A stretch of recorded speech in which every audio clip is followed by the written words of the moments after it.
situation of the economy.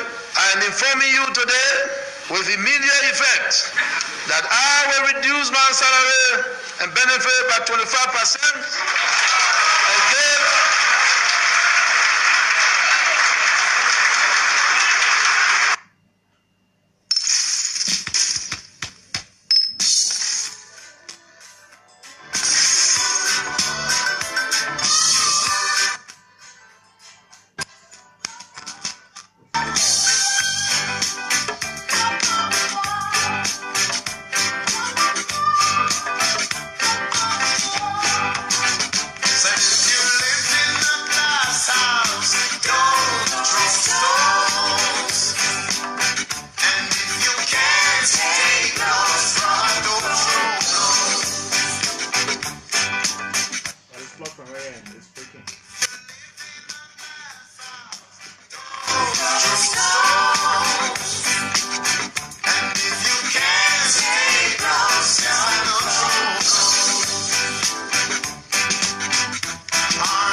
world of lies and illusion, but you never know that this is the conclusion.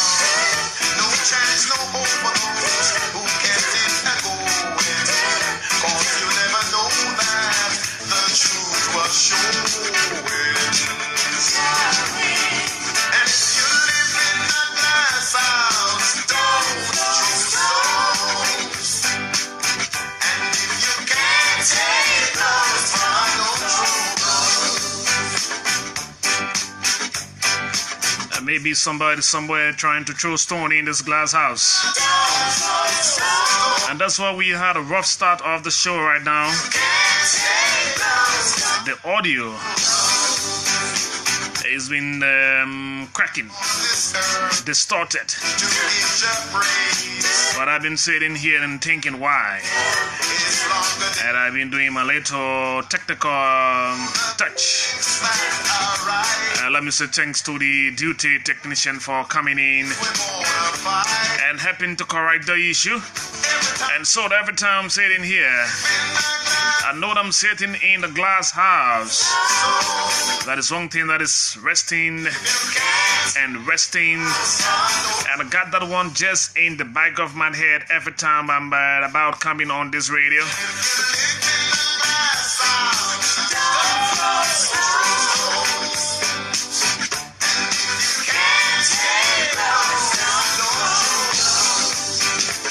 Let's hope you had a wonderful weekend. I can equally hope and pray that your Monday will be good. For all of you joining us on the social media from around the world, it is always the pleasing duty of this team here at Orchid FM to welcome you to the presentation of the conversation here on this radio, wherever you are.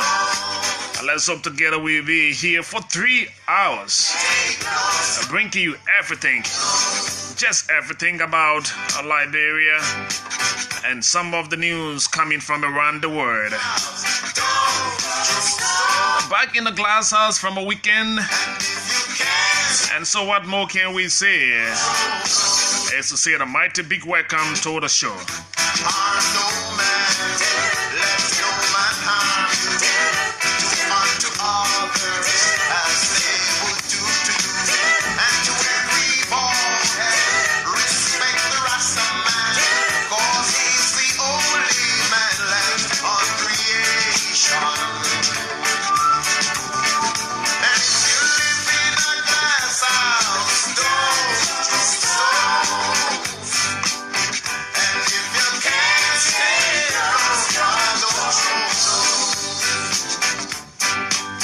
This is a song that introduces this program. Every time we are together, it's a good time to be right here. Strangely so, time flies. So we're already going 11 minutes into the program without saying much. But I know, another day, another time. The country is Liberia, so the news would always be here to talk about, looking out and about and just thinking where to start from on a day like this one. But I always want to let you know that thanking God for giving us this 4th day of the 6th month of the year. By the way, this is my birth month, so I'm not going to allow anyone problem out there to worry me. I'm going to be here feeling happy as always, and with all of the news, talk and claim and counter claim here and there. I'll just make myself happy, not to get carried away by all of the sometimes negative news. What is about the country, it is about something happening somewhere. I just find comfort in making myself feel good and feel very strong. So the month of June is so special to me. My birthday is on Saturday, the 9th. And so no temptation. No wahala, no headache. It'll be cool, But let me tell you, there's a lot to talk about on today, frankly. But before we even go on talking about the issues coming from across Africa, then back to Liberia, let me tell you where we sit today with the weather. 28 degrees Celsius is what the weatherman is reporting is Daisy, they call it. This afternoon, the weather is going to get reading sitting at 30 degrees. It's going to get a little high. It's going to get accompanied with thunderstorm in spots. As you proceed with the rest of your day, you have to keep your eyes on the weather. Later on tonight, there will be a couple of thunderstorms. And of course, the weather will be sitting at 25 degrees, a little low for your attention. Bright and early tomorrow morning, you wake up to a weather sitting at 29. And of course, it's going to get on with shower and thunderstorm around. So that you know as you prepare to climax your day to begin another day. As of tomorrow, rain and a thunderstorm from Tuesday morning to late Thursday night can lead to flooding. So that as you anticipate, there will be rain on tomorrow. The rain is expected to take you up to Thursday. That's why the weatherman is reporting. So you ought to get prepared for some good time for rain. So between Thursday, rain and thunderstorm, to Tuesday, that's Tuesday morning to late Thursday night, you ought to get prepared for shower of blessing, rain, and the rain may lead to flooding. So please remember that. That is what the weatherman is reporting. Today, the city reporting the highest in terms of weather. Clay in Bombing County is the hottest spot today in Liberia, or in around the capital, Moserado. They are sitting at 33 degrees on today. Clay is normally reporting the lowest in terms of temperature reading. But on today, Clay in Bombing County is reporting 33 degrees. So it's a sunny day in Clay, Bombing County. Bensonville, Brewerville, West Point, and Crown Hill, they are reporting 28 degrees Celsius. And of course, Bassa Community, Sincor, Pluncor, Lakbasi, and Marshall along the Robertsfield Highway, they are all reporting 28 degrees as well. So Clay is reading very high on today. They normally read very, very low in terms of the weather, but they are reading very high on today. Folks, it's time to come back now and get on reading with some of the trending development, not just from Liberia, but from across Africa. We will talk and talk the talk, and we'll be talking issues relating to the country. First of all, let me get on to the conversation. I like your combination today. You already know how to put colors. Come on, man. Why are you doing that, James White? Okay, so let me recognize few of our viewers on the social media. So James Molly White is saying he's following this broadcast. James, how you doing? I'm not going your gossip, James. So let me leave you right there. Edmond Sibo, Okid FM is the best in the city. So says Edmond. Thank you for giving us a part on the bike. Happy pre-birthday, Stephen Jem Sekpet is saying that one. Tamba Cotiud is following the broadcast. Edmond Sibo, it is good to be with Okid FM at this time. Thank you very much. Good afternoon, Smith. My brother says here, James K. Samukai. Seku Kangawa Kuman is saying here, good evening. I think it's from his end. Benzima Benedict says, good day. I'm following you from the United States of America. Good afternoon, big brother. He says, yeah, I'm watching you from my residence here in Shoe Factory Community. I'm sure it is in the Gardnersville area. Following from the port city of Greenville, Sano County, is Janian Elijah. Janyene Elijah is following me from Greenville. We will protect our own glass house. Yes, the glass house should be protected. Louis Smith says, I'm monitoring you religiously. Louis, how are you doing today? Omingo J. Dode is watching the broadcast from where? In my US Soma. Good afternoon.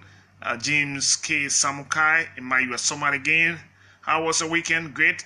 Thank God I'm back here with all of you. What are you thinking about? Oh, I was thinking about the audio. It was breaking at the start of the program. A little technical glitch, but I'm sure we've overcome that. Hi, Mr. Toby. The audio is breaking. I'm sure we've settled that already. Happy Monday, Smith. Ruben Draper is following this broadcast. How are you, Ruben? The best LIB radio I'm watching from Cape Town. Is that South Africa? Okay, so thank you very much, Baron Frederick Mutina Amos, who's following this broadcast. Richardson Weird, as always, from Orange Headquarters. Assalam, Ibrahim Abir, how are you today? Bordeaux Tapefono. I'm following the Pro Hustle Ground. That's where you are watching. Mervin K. Reed and DJ Honey. Long time DJ. I had to place a call to you after the program today. We got some unfinished business to talk about. But let me say welcome to the folks viewing us on the social media. Those of you just joining in and following us.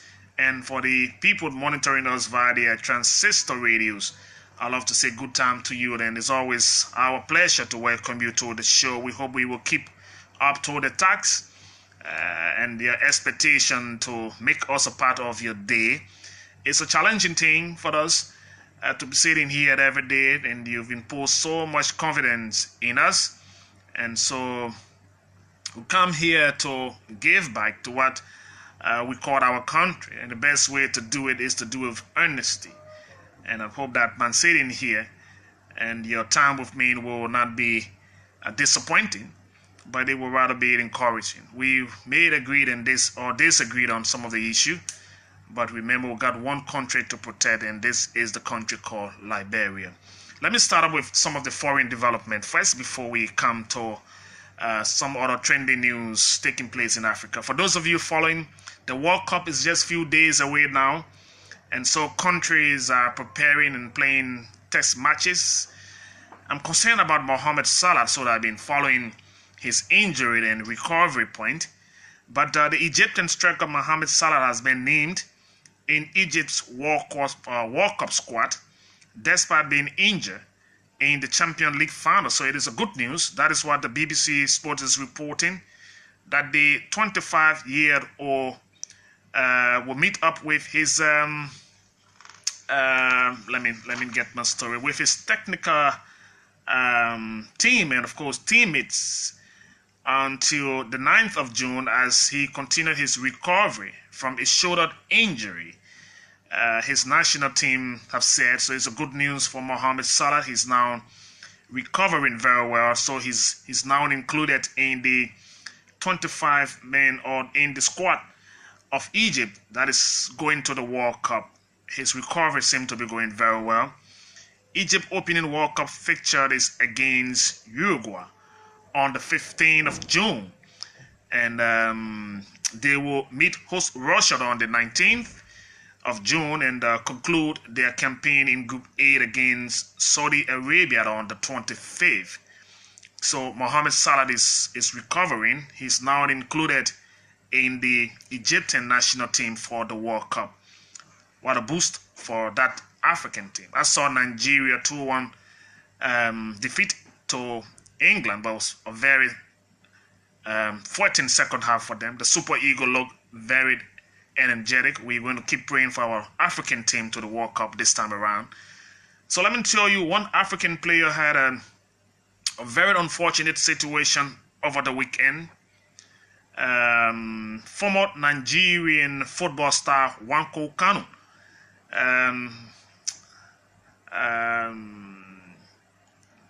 Nwankwo Kanu had 11,000 stolen from him or stolen from his bag. Nwankwo Kanu had 11,000 stolen from his bag over the weekend while traveling from Russia. That's an airport there in Russia, in the capital Moscow, to a province along the Baltic coast. The Moscow Times is reporting that development, that some money in the tune of 11,000 was stolen from Nwankwo Kanu in transit. The Nigerian 41 years old was on his way to take part in a FIFA Legend game on Sunday ahead of the World Cup tournament, which kicks off on the 14th of June.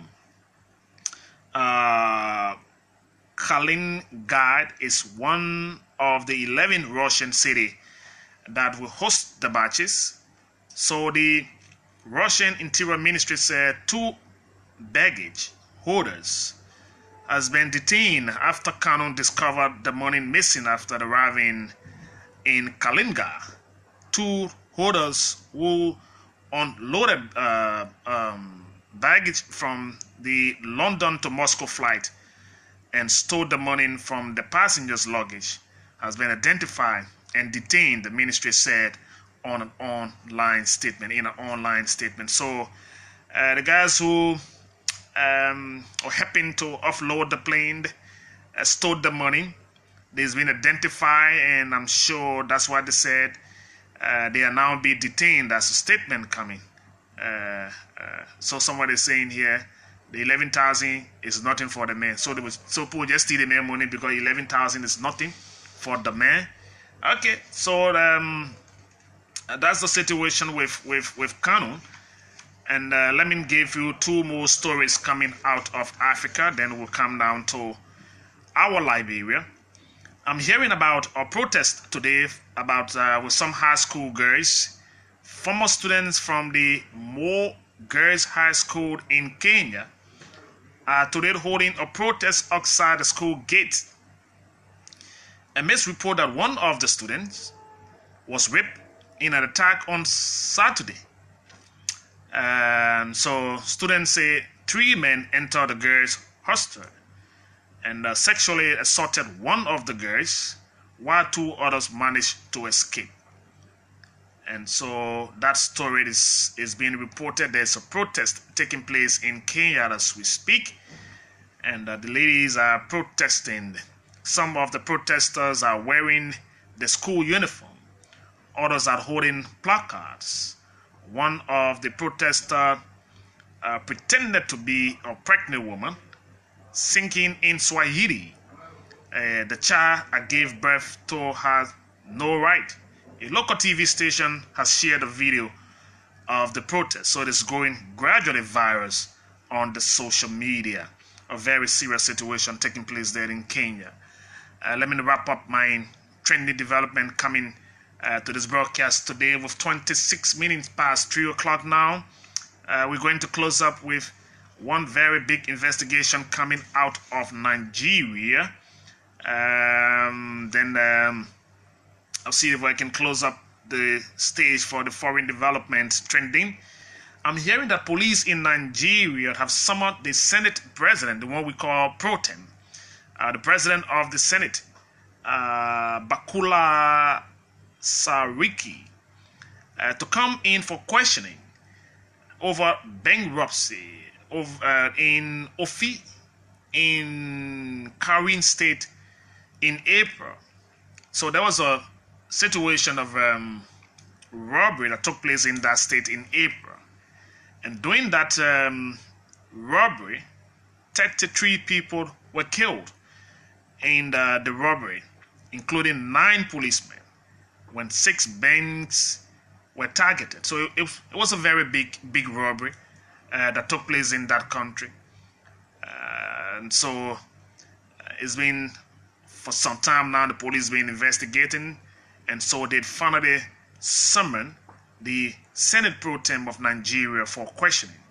The police spokesman said Mr. Sakari has been invited for questioning after the arrested suspects said that the Senate president and the state governor has sponsored them to carry out the robbery. That's a very big allegation. They are out to answer the hard questions relating to that development. They have given them firearms, money, and operational vehicle.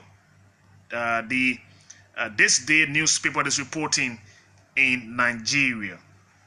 The 5 gang leaders, I'm told, confess and volunteer statement that they were political thugs of Bakula Sarika and the executive governor of the Kowloon State Abdul Fatih Army.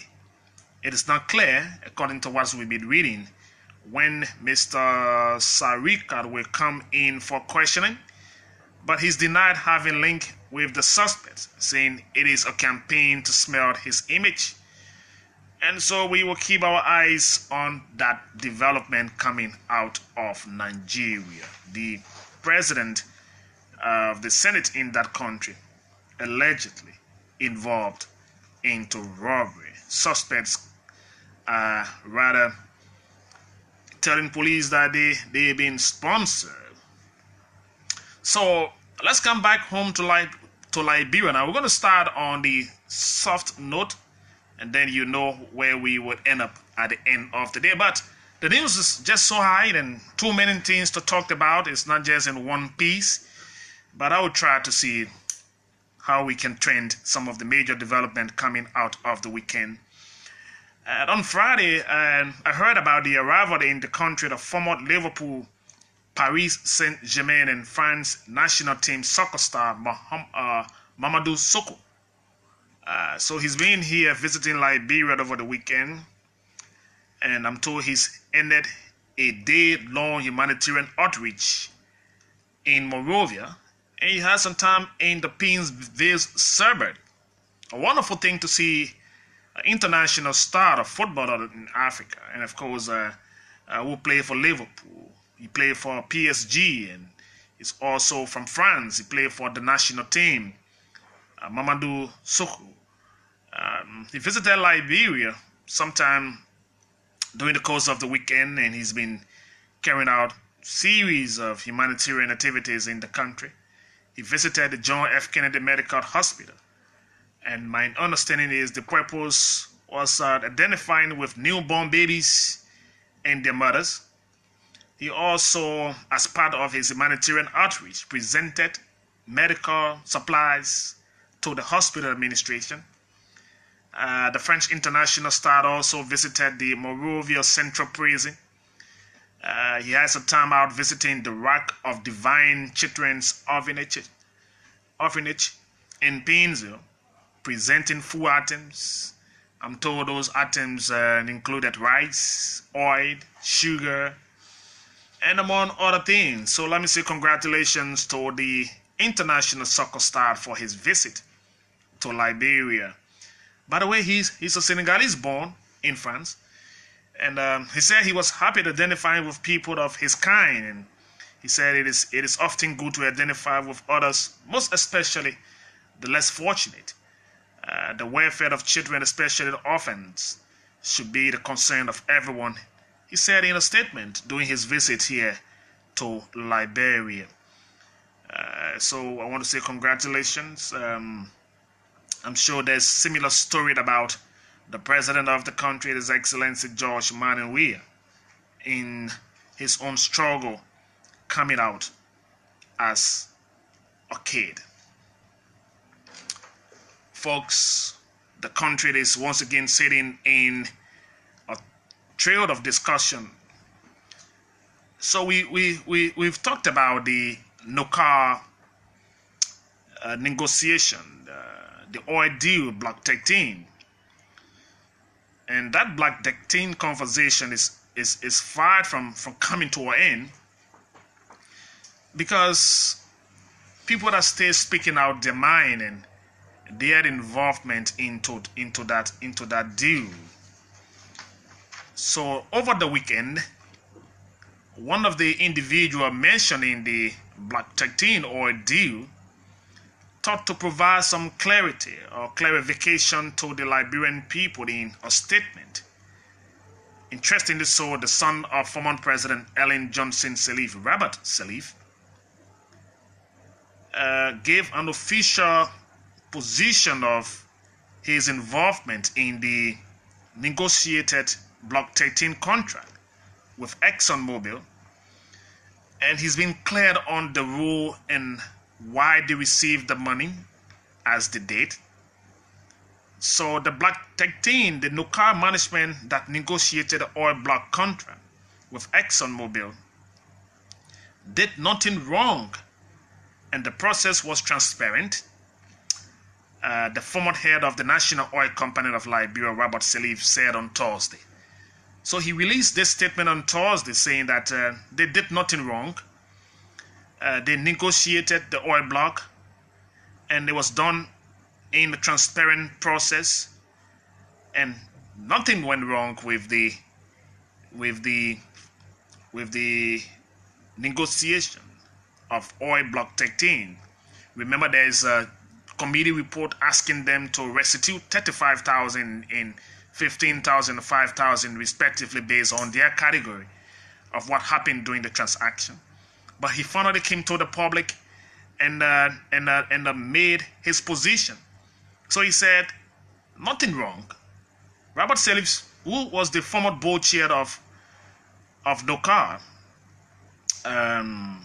former board chair of the now insolvent NOCAR, can we place it that way, is one of the former and present government officials named in the Global Witness report for receiving fabulous bonuses in the deal. Global Witness, you know, investigative report said one recipient was Robert Sirleaf. They mentioned his name in their report, who was the agency chairman, and as son of the then president, Ellen Johnson Sirleaf, was reportedly working on what was coined known as pro bono. But the officials state that those large payments, which amounted to 160% of a minister's salary, were bonuses authorized by the oil agency board of directors. He said the money they received was authorized by the board of directors of the oil company. The payments were properly made from the same bank account into which Exxon has just deposited $5 million for Block 13. So the same place they placed the money in for the oil block, that's the same place the accounts and the payment came from. There is no evidence that Exxon itself directed or knew about the payment to the officials. So that claim and counterclaim kind of a discussion seemed to be going on around that. And you remember the special committee of inquiry set up by the president, His Excellency George Manawiya, recently completed its work finding the action dubious, with some individuals getting 35,000 each, and recommended that Robert and others be made to pay back the huge bonuses they took. The son of the former president Ellen Johnson Sirleaf admitted to the disbursement of bonuses up to 500,000 reported in a recent Global Witness investigation or investigative report, but said it was done with the approval of the NOCAR board. Okay, so that development is going. The board deliberated, according to him, and approved the decision to pay bonus to the members of the HTC, the board of directors, senior officials, and staff of NOCAR. So they were dividing the money, and but he said it was sanctioned, agreed upon by the board. The decision was documented in his response over the weekend in the board meetings, and a board resolution was drawn up and approved by the board of directors authorizing the transaction.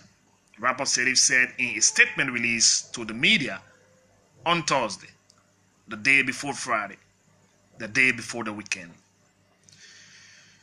So that is it for you. It's a long report here, but he said he did not leave the National Oil Company broke. In his statement, he said, meanwhile, Robert Sirleaf said he's also dismissed claim in some quarters that the dishing out of the $500,000 bonuses and his milking of NOCAR plunged the state oil company into bankruptcy. He said, no, that's not truth. That's not truth. He said instead he claimed he left close to 20 million in no-card coffers when he resigned at head of the board. So if at all he left up to 20 million in the account of no-card when he resigned at head of that board, where is the money? You can read the detail of his statement. It's out. I'm sure some of you may have seen it. I'm just giving you a snapshot on some of the major happenings right here in the country. The names of former head of NOCAR, Rudolph McLean, and other top officials having been involved in all of this. We are thinking how this government of the day is going to proceed.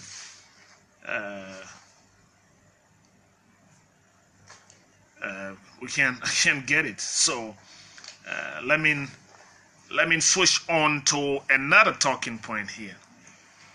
Don't worry, we got a lot to talk about and a lot more to come right on the show on OKFM 99.5.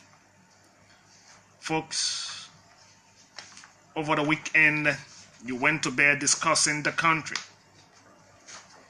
You went to your respective Facebook pages and chat rooms and discussing Liberia in another financing agreement.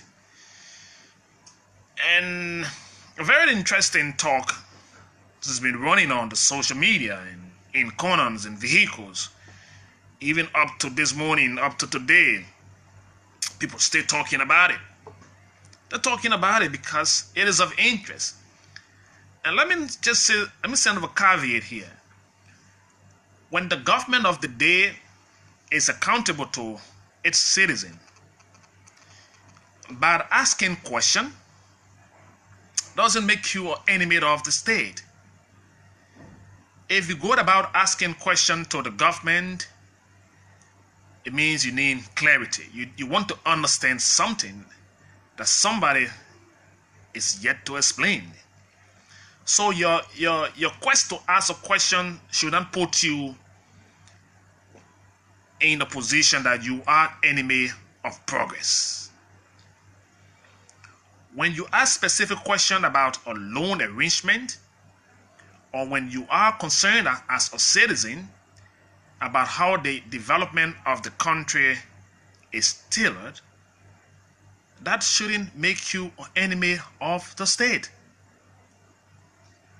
When you ask a specific question to get detailed explanation, people should not call you names. And let us not be abusive to the views of others. Like you are excited about things, others equally excited about asking specific questions because they need to get understanding. What affects this country will not just affect few of its citizens. It's going to affect all of us, even if this generation passes away, the generation to come, they will account. And how do they account when the understanding of things are not properly explained? So people ask basic questions because they are in doubt. Because the country and the people who should be explaining need to explain and stop responding to people as we intend to simplify things to them in anger. We all sit here and talk, but our IQs are not the same. So the way you explain to me as a gentleman to understand what this new agreement will bring to the country, it's not the same way you explain to the lady down waterside. That will not be the same position you will take to explain this agreement to somebody dead in Plebo, Maryland County. So our understanding varies based on who's taking the message. The weekend has been word of words. So I've seen people call their friends names and put people in certain category, all because they are asking simple questions. Simple questions that maybe somebody need understanding. No one Liberian here will raise up his or her hand and tell me that the issue of road in this country is not a priority. While in a 21st century, I would take 5 hours between Ganta, Nima County, to Zoeju in Granjida County. Where? How come we are still in that state? So the issue of road, everyone who's heard about road connection in our country feel excited about it. I want to be driving here in my keke or in my limousine, or driving in my Pajero and driving on romantic roads. You travel places, you see roads in the sky, you see cars and you see a lot more connection, roads. So it is not that people are against what they are hearing about the road, but they are asking basic questions. And the reason why people are asking the question, because there is something that ought to be explained to them. So let us stop responding to the issue of the road, the loan, or whatever way you want to call it. Some of you, you've taken this thing now like you want to tear the whole country down. We are not going anywhere. We will be right here. So we cut off certain part of the country for almost 6 months because it's raining. Some part of Liberia uses 3 currency because when it is raining, they got no access to the capital. There's no way to get goods to them. There's no way to take anything from the capital to them because of the bad road. Some of you talking here about the road and the project and the this and the that. I'm sure if you've passed through red light, maybe then you have to tell me when you've done that. But it is a good initiative. No one Liberian is against the loan for development. Once it is for development and it is for road. Once it is for development and it is for road. But we are asking few specific questions. So the President, His Excellency George Manawia, submitted a new pre-financing loan agreement in the tune of US 426 million. That agreement is being entered into between the government of Liberia and the group both myth to the national legislature for ratification. My take on some of it is that the deal is already being entered into between the government and the group myth. I hope this is the right name, right pronunciation. And it's been sent to the national legislature for ratification. Under the agreement, according to the loan, it will be financed by Eurobond. Eurobond will finance the loan. Redeemable after 15 years with a 5-year grace period and a 10-year interest only on payment. So, where's the interest on payment? I hope that was captured in the loan document. When ratified,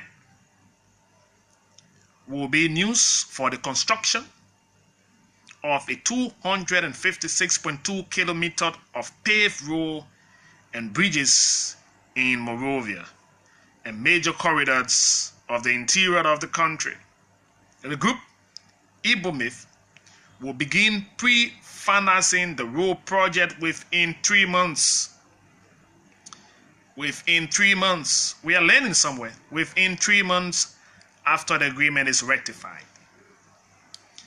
The road to be constructed upon ratification through this agreement are as follows. So just that you know, the Cinco to Quesada Boulevard elevated road. So there will be a road elevated. The road will not be on the ground. Elevation means they'll carry the road up. That road will be passing up. So that's elevated road.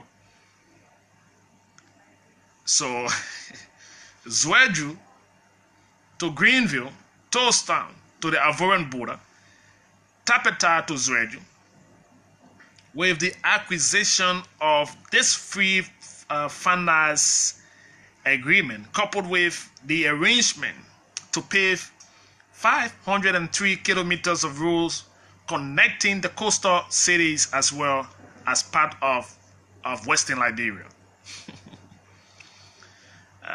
President George Manuel administration is poised to construct more kilometers of paved road within the first term as president than the entire kilometer of paved roads that have been constructed by all previous administration combined within over 170 years. That's what they are saying here of Liberia existing as a sovereign nation.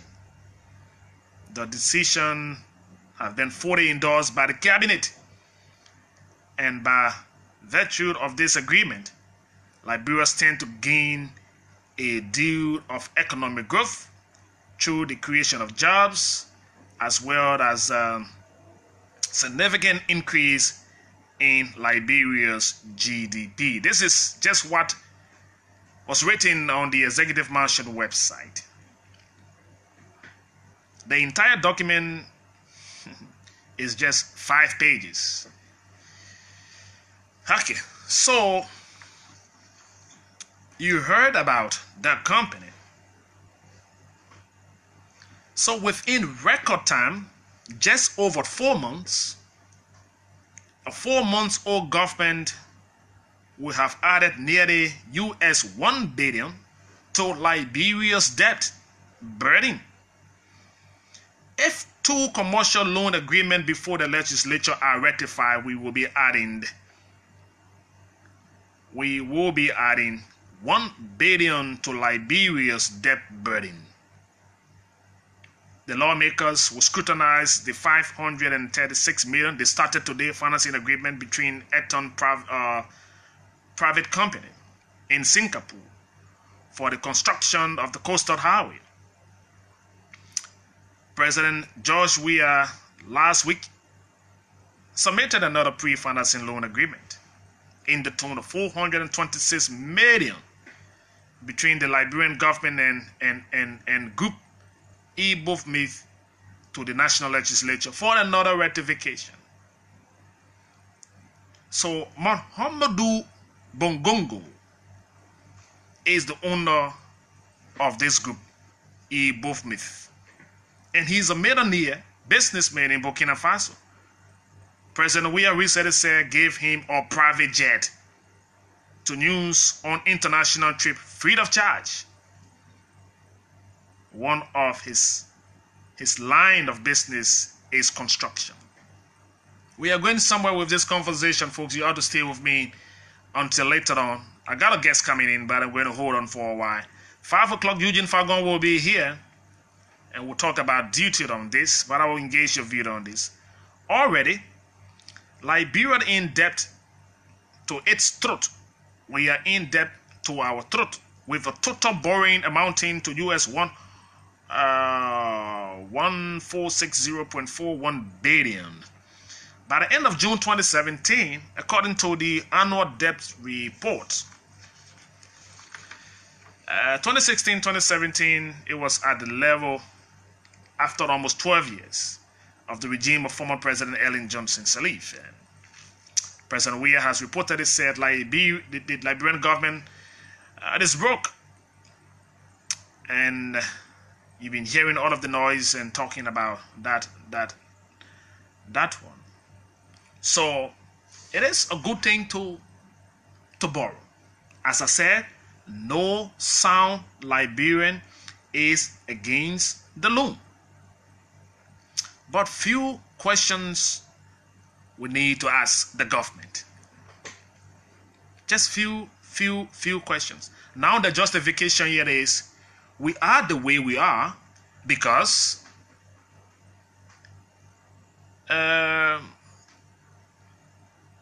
we are not developed. Yes, I agree that we are not developed. As I said previously, it hurts me to drive from Maryland to Sano County and stay 3 days on the road because of bad road. You want to see paved road. So it is a good thing. It is a good thing. It is definitely a very brilliant thing. But the transparency comes to play. Transparency. We need development. We need everything that will make us look like Accra, that will make us look like South Africa. We need everything that will make this country glitter. We are 170 years old. If we are borrowing money to develop our country, let us put transparency into play. So the Eurobond will finance this loan. So the loan is not coming in from the president friend. It is not the president friend bringing the money to say he will build the road and will pay him back in 15 years. Except I'm getting something wrong here. But IBOMIF and Eurobond that will finance this loan, my research did not show or haven't shown me any connection. So the government has gone out, they've seen where they will get the money from. They're going to source the loan from Eurobond. And the man who gave the president the plane will take the contract. He will do the work. So I'm thinking about the transparency of it. But let us build the road. Let us put up the process. Because if we get the loan and President Weah administration after 12 years or after 6 years, the money becomes Liberian people money. Once that loan is ratified, it is now with us, our generation and the generation to come that will pay for that money. So we are all concerned about the money. There is a need for the money. There is a need to build the roads. There is a need to develop sweet roads, super roads. But the transparent component of the negotiation is what we're talking about. So if the money comes to the country, if the government sources that funding, then the process should be open so that we qualify. Everyone should come and bid based on what you bring to the table. We gave you the contract, it's monitored, you do our rules, because we will definitely pay the money back. That money no longer turned to be the negotiators' money. It now turned to be the Liberian people money, because we will definitely pay the money back in 15 years. If we are not around to pay it, our children will pay. Their children will pay. So those discussing the money, those negotiating the deal. And the reason why we are even becoming concerned, some of the negotiators are scaring people. I can say this without biting my tongue on it. Some of the individuals negotiating the deals of Liberia, if you read about them, they've been involved in shady deals all along their lives. Yes, Mr. President, your intentions are good. You got so much very brilliant decision making as you promised us. But we are even concerned about those negotiating the deals. They are bringing the money into the country. They are bringing the money into the country. We will build the roads. If one Liberian man tell me, say, they are not in support of that deal, then maybe we need to think twice, or that individual need to think a little bit more.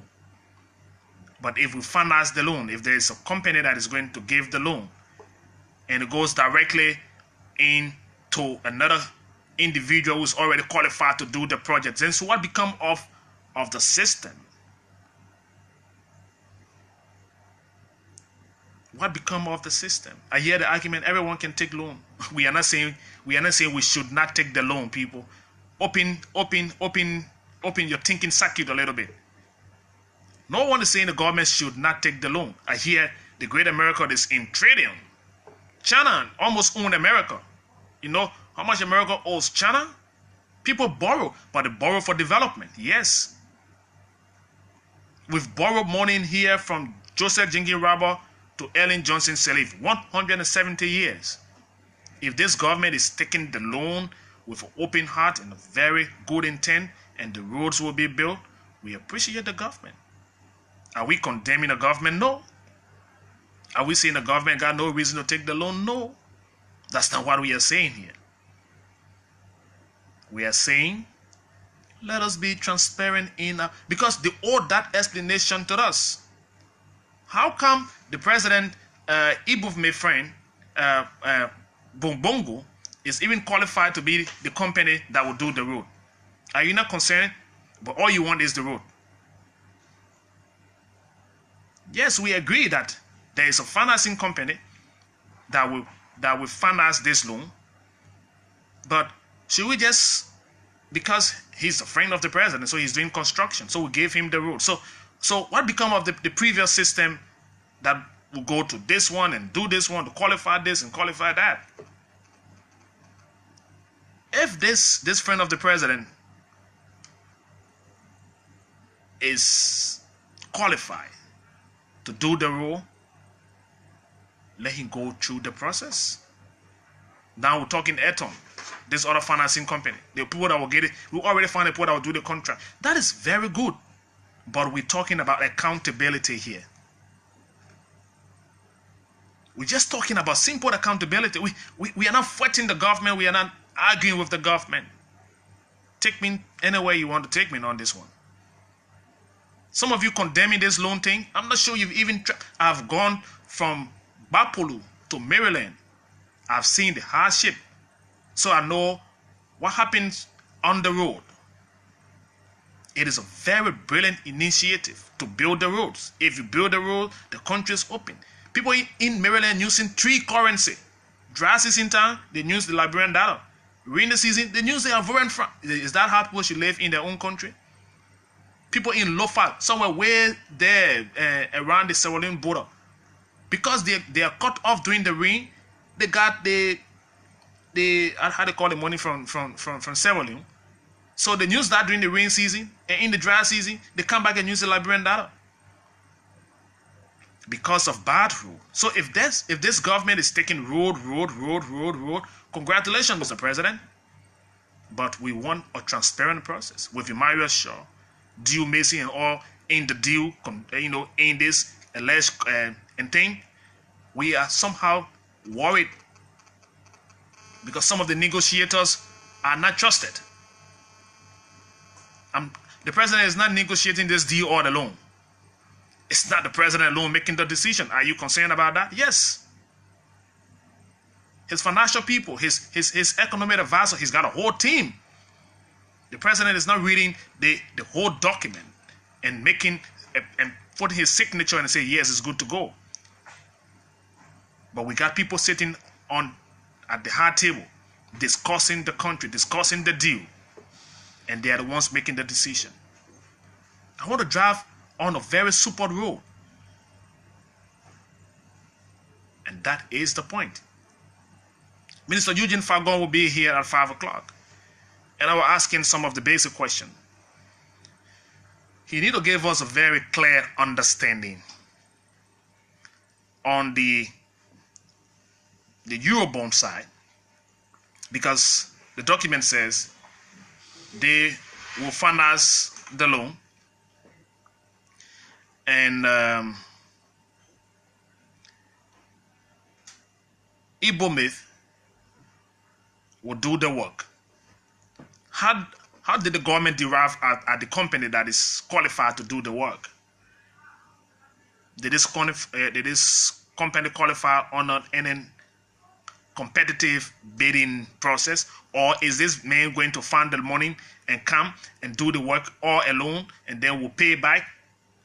The next thing the government should even do to help us to raise more money to pay this loan back in time is so you write toll at all, on the road.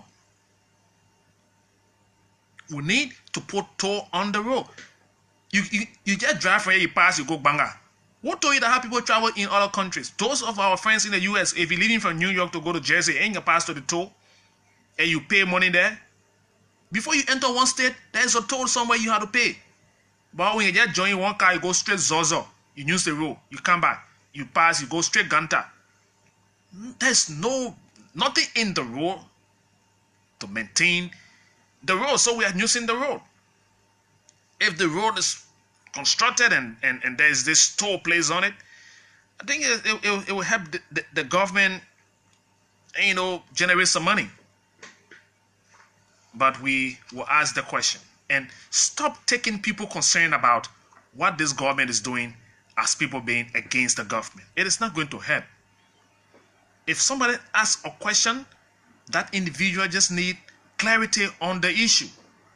And to take one concern to be an issue that will be the man is against the government or the people against development, and we start setting the example here and there, I'm not sure it's going to take us anywhere in our quest to make this country better, especially the way we all want to see Liberia develop. If the president is going out looking for funding and negotiating with his friends and people out there, you think Ghana built the country with their own money? They borrowed, they took money. The Africans, you see the Abidjan, they took money. But the money was used for the intended purpose because they had system in place. Did they bypass the system? Did they corrupt the system? We've seen people signed big loan agreement in this country. Today we are still paying back the loan and there's nothing to show for it. So are we not concerned to raise similar question? Let's take the loan. Yes, let's take the loan. Are we ready to go to the project? Yes, let's go to it. But is there a system to check or to put in a check? So when people ask those basic questions, those of you fanatic of the government who think when you say aid against this government, that means they're sitting in your throat or there's something against the government. Let us stop seeing things in that direction. There is nothing wrong with that. For me, we can borrow and borrow and borrow and borrow. But we should use the money that we are borrowing for the intended purpose. If we start to borrow the money and there's nothing to show, like after 170 years, we've borrowed, people now forgave us, they waived our debt, we've gone, we've borrowed, and we are still borrowing. But we are 170 years, we are sitting here, we say IMF. Well, we agree, the financial people will help to advise you how to borrow. And the reason people advise people because people mismanage other people's money. Because people manage other people's money. So they are just concerned about it. So when people ask the basic question, if you are informed more than me on this issue, all you do for me is to provide me the clarity. And don't insult me because I'm raising an opinion or saying something about this money.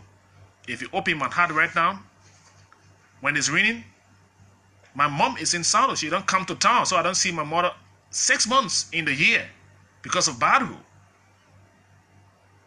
Even to get a dollar scratch card to go to the southeast, it's difficult to do because of bad rule. So we're going to say it here and tell you, say, they are not in support of the road. But the way we are getting the money and the way we're doing it fast, one after the other, we still discussing one, another one is into it. So if we borrow and build skyscrapers here and the generation to come will pay, let us be transparent in it. And that is the concern. So today, there is a new group, and it's a joint statement here. I just received this statement a few minutes to the show. And it's under the signature of the Unity Party, the Liberty Party, and the Alternative National Congress, the ANC. They came out with a joint statement today. I will attempt to read for you one or two of the paragraphs in the statement, and because it is on my mobile phone, it goes to say all Liberians, our young democracy, continuing to evolve. Thank you, this says. The recent election, okay, blah, blah, blah, blah, I think that's the facilitation part of it. To ensure our continued democratic evolution and to protect our hard-earned and fought for our freedom, the Unity Party, the Liberty Party, and the Alternative National Congress have decided to collaborate in the interest of the Liberian people to ensure continuing evolution of our democracy. The third paragraph, while all three political parties will remain the independent identity or maintain the independent identities, the leadership, we will collaborate to articulate common solution and alternative to our country's challenges. We would also collaborate to hold the CDC-led government accountable to our Constitution and our people. Subsequently, they said in their communication today, the political leaders from the three collaborating parties will meet along with the legal and other appropriate teams to work out legal framework and other political modalities. We thank you all. We thank all of our partisans and all Liberians for the belief and support, and call on others, well-meaning opposition parties, to join the ranks. Unity Party signed this announcement. I don't know who signed on behalf of the party. I see your signature here. Liberty Party is represented. They signed this document. Alternative National Congress signed. So there is a joint statement coming up from the three political parties. Folks, a lot more will come in pieces, but more clarity and more clarification will come relating to this conversation. There's been a talking time here. As I said, Minister Eugene Fagon will be here with us on the flip side of 5 o'clock. But let me engage your view. Shortly, I will be talking to a son of the southeastern county, one of the sons from that county who's equally concerned about the rural initiative.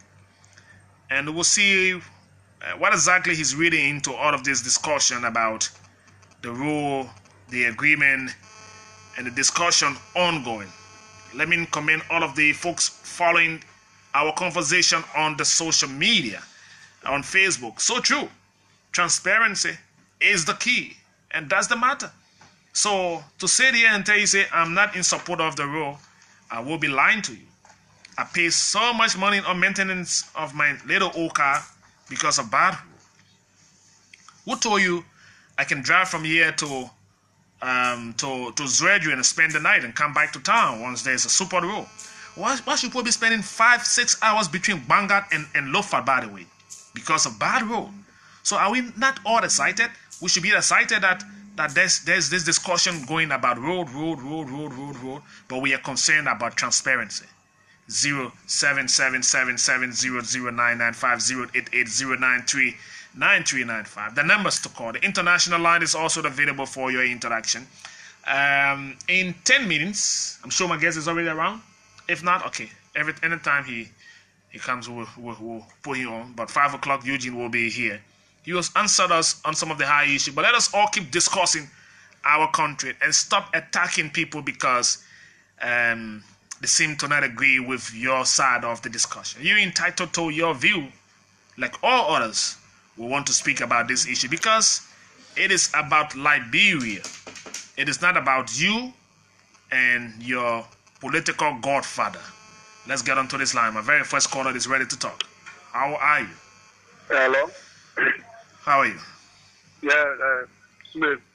My name is Mamadi Shari, one of the members of the Revolutionary National Youth League of the Married Coalition for Democratic Change. I quickly, commend you for your work. You have said it all. No feminine Liberian is fine mind being against the loan, but it's also good to critique and analyze the loan. And that, of course, the CDC government is willing, as a issue, anything the government be involved to be to the public, even to the press, for people to get a view to kind of, some things that they will see that need to be corrected, so it can be corrected. We are not shying away for that, because we come on board with transparency, and because we have the agenda to develop this country, so we will not shy away from such of ability. All right. Thank you ever so much. So we are talking about transparency here. And sometimes, the way the information team of the government approach issue at times, it put you in the mood of thinking a little bit more, because it's just simple clarity, explanation, and go to the issue and stop attacking personality. So if you see 10 hard-headed men on Facebook and they are sharing the post, and you're going after them and you're attacking them and you're using words on them, you are not speaking to the issue. They are asking basic questions because they need clarity. The farmers in the interior of our country, they will celebrate when they see motor graders clearing the forest to see paved road. To leave from Morovia and take 1 week to reach your destination in the 21st century, that's a curse. And we said here we are 170 years old, country that we even gave birth to around the sub-region. They are living in skyscrapers, and they are borrowing, they are taking loan, they are developing the country. We are concerned because others took loan here and they mismanaged the loan. They took loan from 1847. We are still seeing bus prep, bad roads. Somebody will come, the president, they take one road, they carry on their farm. That's where they stop. They go on their farm and they marry, make. They take people, wives, and other people on their farm and they marry, make. They just take the road on their porch and they say they were building the country. So that's how we are stayed the way we are. That is why we are all concerned about this loan and where is it coming from and how is it going to be news. It is not that we are concerned that it is a bad idea to build a road. If countries around the world have borrowed to develop the country, the Great America, they borrowed. The China, and so people borrowed to build, and generation will take the time to pay. But we borrow here a lot and we fail to develop. That is why we are all concerned about this one. Let's get talking on the conversation. How are you? Hello? Good afternoon. Yeah, good afternoon, Smith. You don't hold a line here today. Huh. I'm saying good afternoon. I'm hearing you. Good afternoon. My name is Patrick Finley. I'm from People Road. So you want me to say go ahead again? Yes, Smith. Let me speak on the issue of the special tax force report and that of the Mr. Salif. Now, what I believe, I think there is a clause in there that if you do not restitute the money, you will be persecuted. And I knew very well that some of the individual mentioned in that report were not given so easily because earlier these people had already stated or they were showing signs of the fact that what they did was legal. And so one Mr. Salif had come out to say, well, when he did, he didn't do it in any contravention of the law. I think the next result will be to go to court. Okay. Thank you for making your point here. I got 18 minutes run past the time at 4 o'clock. We stay trending together on the conversation. More of your comments on the social media. Others are putting in their calls. Let me take another one. How are you? Yes, Smith. How are you, sir? Well, I'm doing good, sir. All right, I'm Robertson. Take our call you from Cooper Farm, Kingsville. Robertson, it's your time to speak. Join the conversation. Yeah, thank you for giving the platform. I just want to commend you for all your ideologies and your issues that you bring out all of the time. But this is the issue most of people have from CDC. Whenever you make comment against or anything that you say that is the right thing for people to look at and take it to be somewhere that against the government. Like this morning when I was monitoring Jacob Koluba in your studio, they said the same thing. All of them were for Segu Galasco, all of people called it start insulting Honorable Koluba. So we gotta look at all these things because Liberia will be the same person who pay for this loan. There should not be that somebody against Liberia. Then the next thing is the issue about the Nokia issue. How will we really deal with the Nokia issue? We know that it will be very difficult. People are already in the government, people working in the government, and they are part of the Nokia issue. So it will be very difficult to deal with it unless most of them resign. So thank you ever so much. All right. Thank you ever so much for making your point right here on the conversation. I'll take 5-6 more of your calls. I'm told my next guest is already here, and we'll go on talking with him shortly. Let me take the last 6 calls. Thank you, Smith. Take your time here. Take your time. How are you? Yeah, okay. Smith. Yeah, this is Cooper Pathway. Now, I call from the ground, the capital this afternoon. Please go ahead, Cooper, quickly. Yeah, thank you. Listen to your analysis, but you know, I'm disappointed sometimes when I listen to some colleagues from opposite loose stars here. You know this when they were in the opposition, in fact, they took cars here, they blocked road, they burnt tires. Can we go to the issue? Can we go to the issue? No, I don't want to say the business. No, go to the issue. There's no time here for all that basic on the line. Go straight to your point, please. Okay, thank you. Sometimes when we talk about the loan issue, people blackmail us and say that we don't want development in this country, but we don't want black money to enter the country. And they bring a proof and they expect to remain on the Liberian people because they're not able to take money because we want development and need development at the end of the day.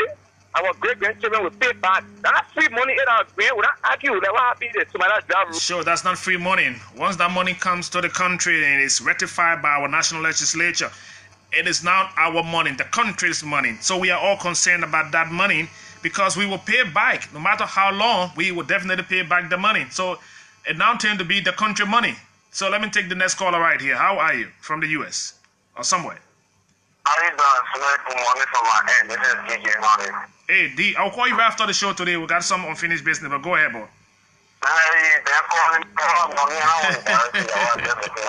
Please go ahead. Please go ahead, bro. You know, on the better exchange, we don't really have the political chances because for the past time, Liberia, we've been suffering for the connectivity when it comes to road. This is the president that we have that's involved by the people outside Liberia, and you see the people to be able to get in money so we can be able to have road connectivity in Liberia. I think what we need to do is to talk to our lawmakers to look at this loan critically and put in a check and balance so that we can have this loan. Because when we make these loans, I don't think any time from now we can get anything like that again under the watch of the president. So we try to look at these things critically so that we can see how our country can move forward when it comes to the work on the facilities. Thank you very much. Thank you very much, DJ Honing, for your call. 4 more to take now, then we'll bring in the guest. Next caller right here. How are you? Thank you very much, Smith. A long time. This is a civil advocate boy. I'm George Bena, and I'm calling you from my office in area. Please go ahead, George Bena. Thank you, Smith. That was just straight to the point, yes? And I think we not need to be hitting one another, you know, to be going personally. For me, I just support the development. But people say the money that come in, I leave that all do the right thing to actually put that money to use. But I think that this administration and church will do the right thing to do development, to go with development without particular. Okay, thank you. The government will do the right thing to bring about development. Concerned about the transparency of it. Noah Zao Gibson, can you please step away from your radio? Thank you, Smith. I'm very sorry for the feedback, and thanks for the recommendation. Of course, I always remain Noah Zao Gibson. Well, Smith, you say it all. Look, I am from Lofa.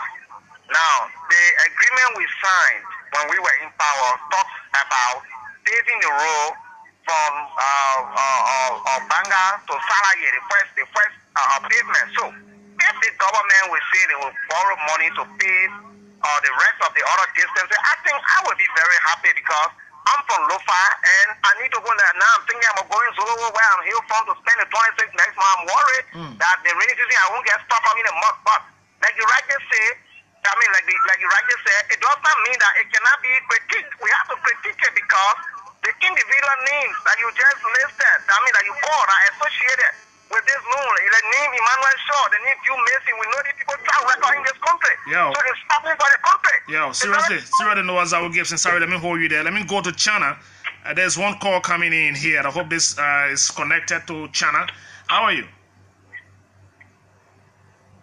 Yes, hello. Yes, how are you? You're live here on the show. Hello? Yes, you're live with me. How are you? Yes, I'm watching your show live, and I'm watching you. I like your suit. Oh. You have a nice shirt.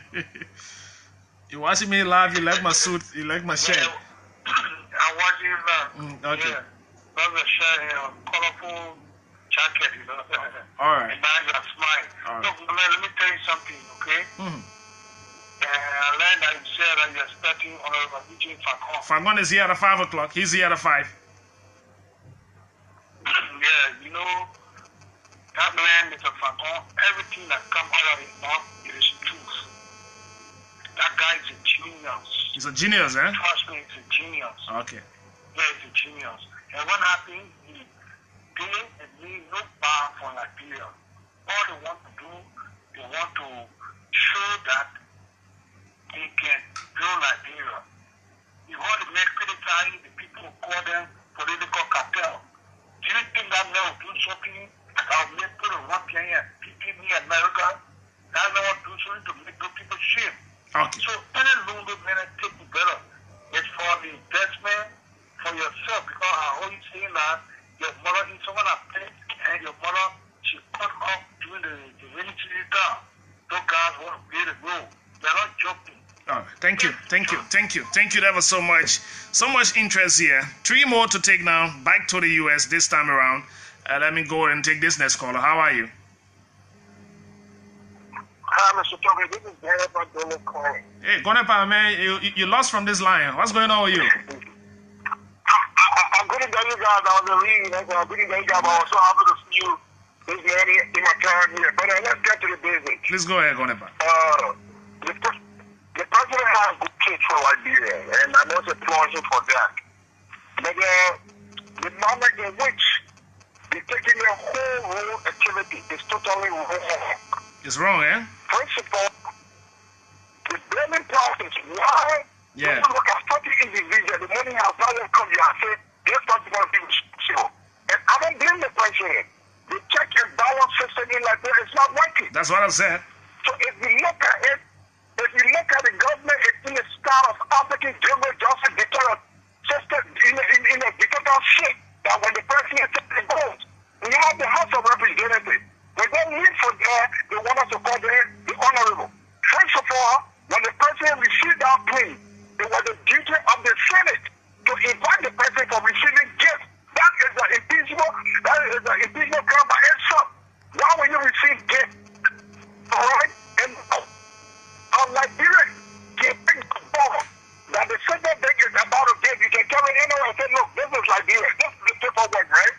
Give me this amount. If I don't do this, take this from Liberia. Nothing that the Burkina Faso is doing is so strange.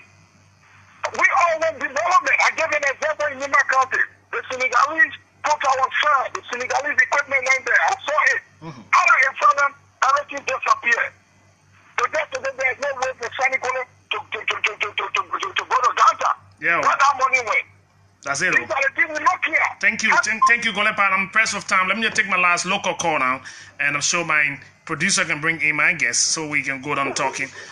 Please go ahead. You will close the line. More talking on this agreement will come at 5 o'clock. Eugene Fagon will be here. We want to see how the government will go about explaining this entire thing here. But let me take this last caller. How are you? Good afternoon. Please go ahead. Ruben Kane for Ghana. Ruben Kane.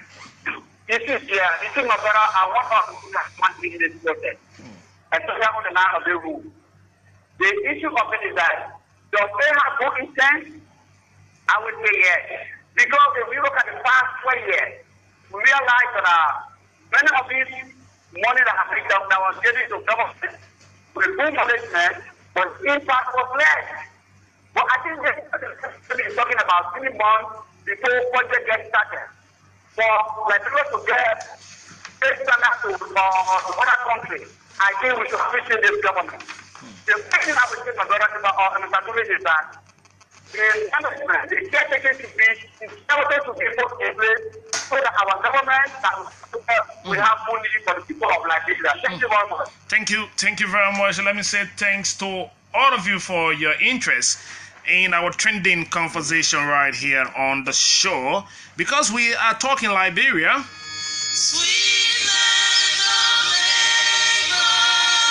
No matter where we go and how long we stay, we ought to be prophetic about our country, that this country will rise, it will prosper, and this country will shine in Africa. We will build roads, we will build skyscrapers, but we will ask for transparency.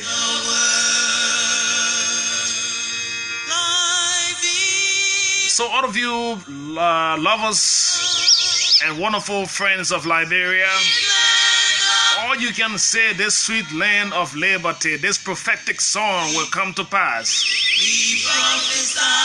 And let us prophesy that this nation will rise. The development of this country will go forward. Sometimes it is difficult to do, and so we'll ask the hard questions. Let me take a few bars of this song. I'm back here with Tobias Weir shortly.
And so all you can say is amen.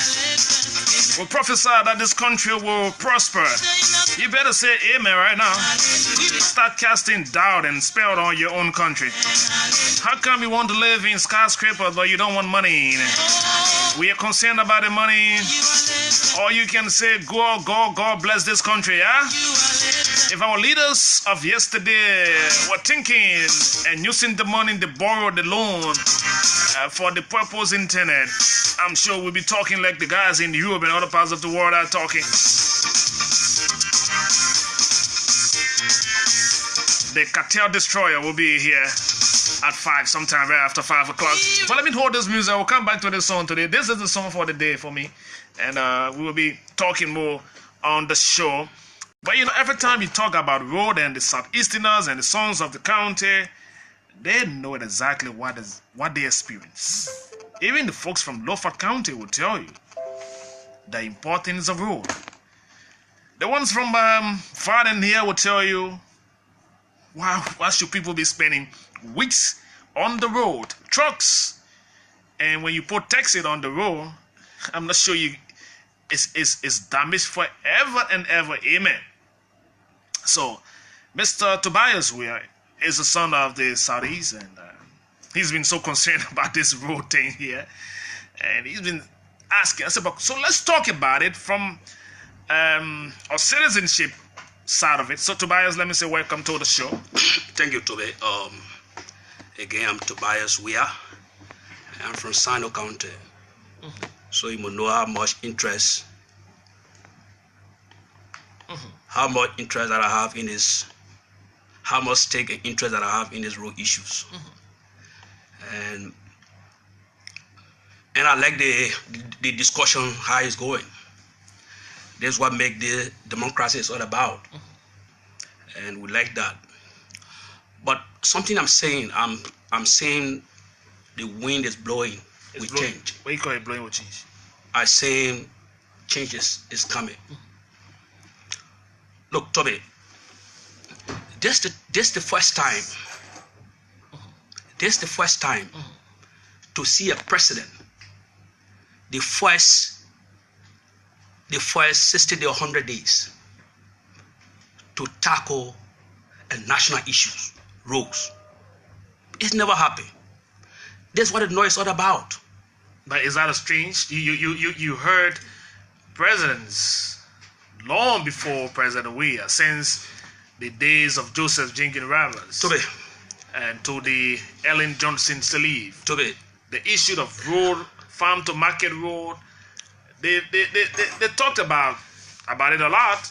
Toby, and people just consider that to be the usual political rhetoric. Toby, if this, the way the president is taking the road issues for his first 80 or 60 days in office, taking the road issue, but now would have been connected all over this country. But you know why? Those presidents are taking that serious. Those presidents wait until 2 years, 4 years to their election years. That's the time they try to talk about roads. And that's what we call political development. It's not roads. But that's the first time to see a president, the first 50 days,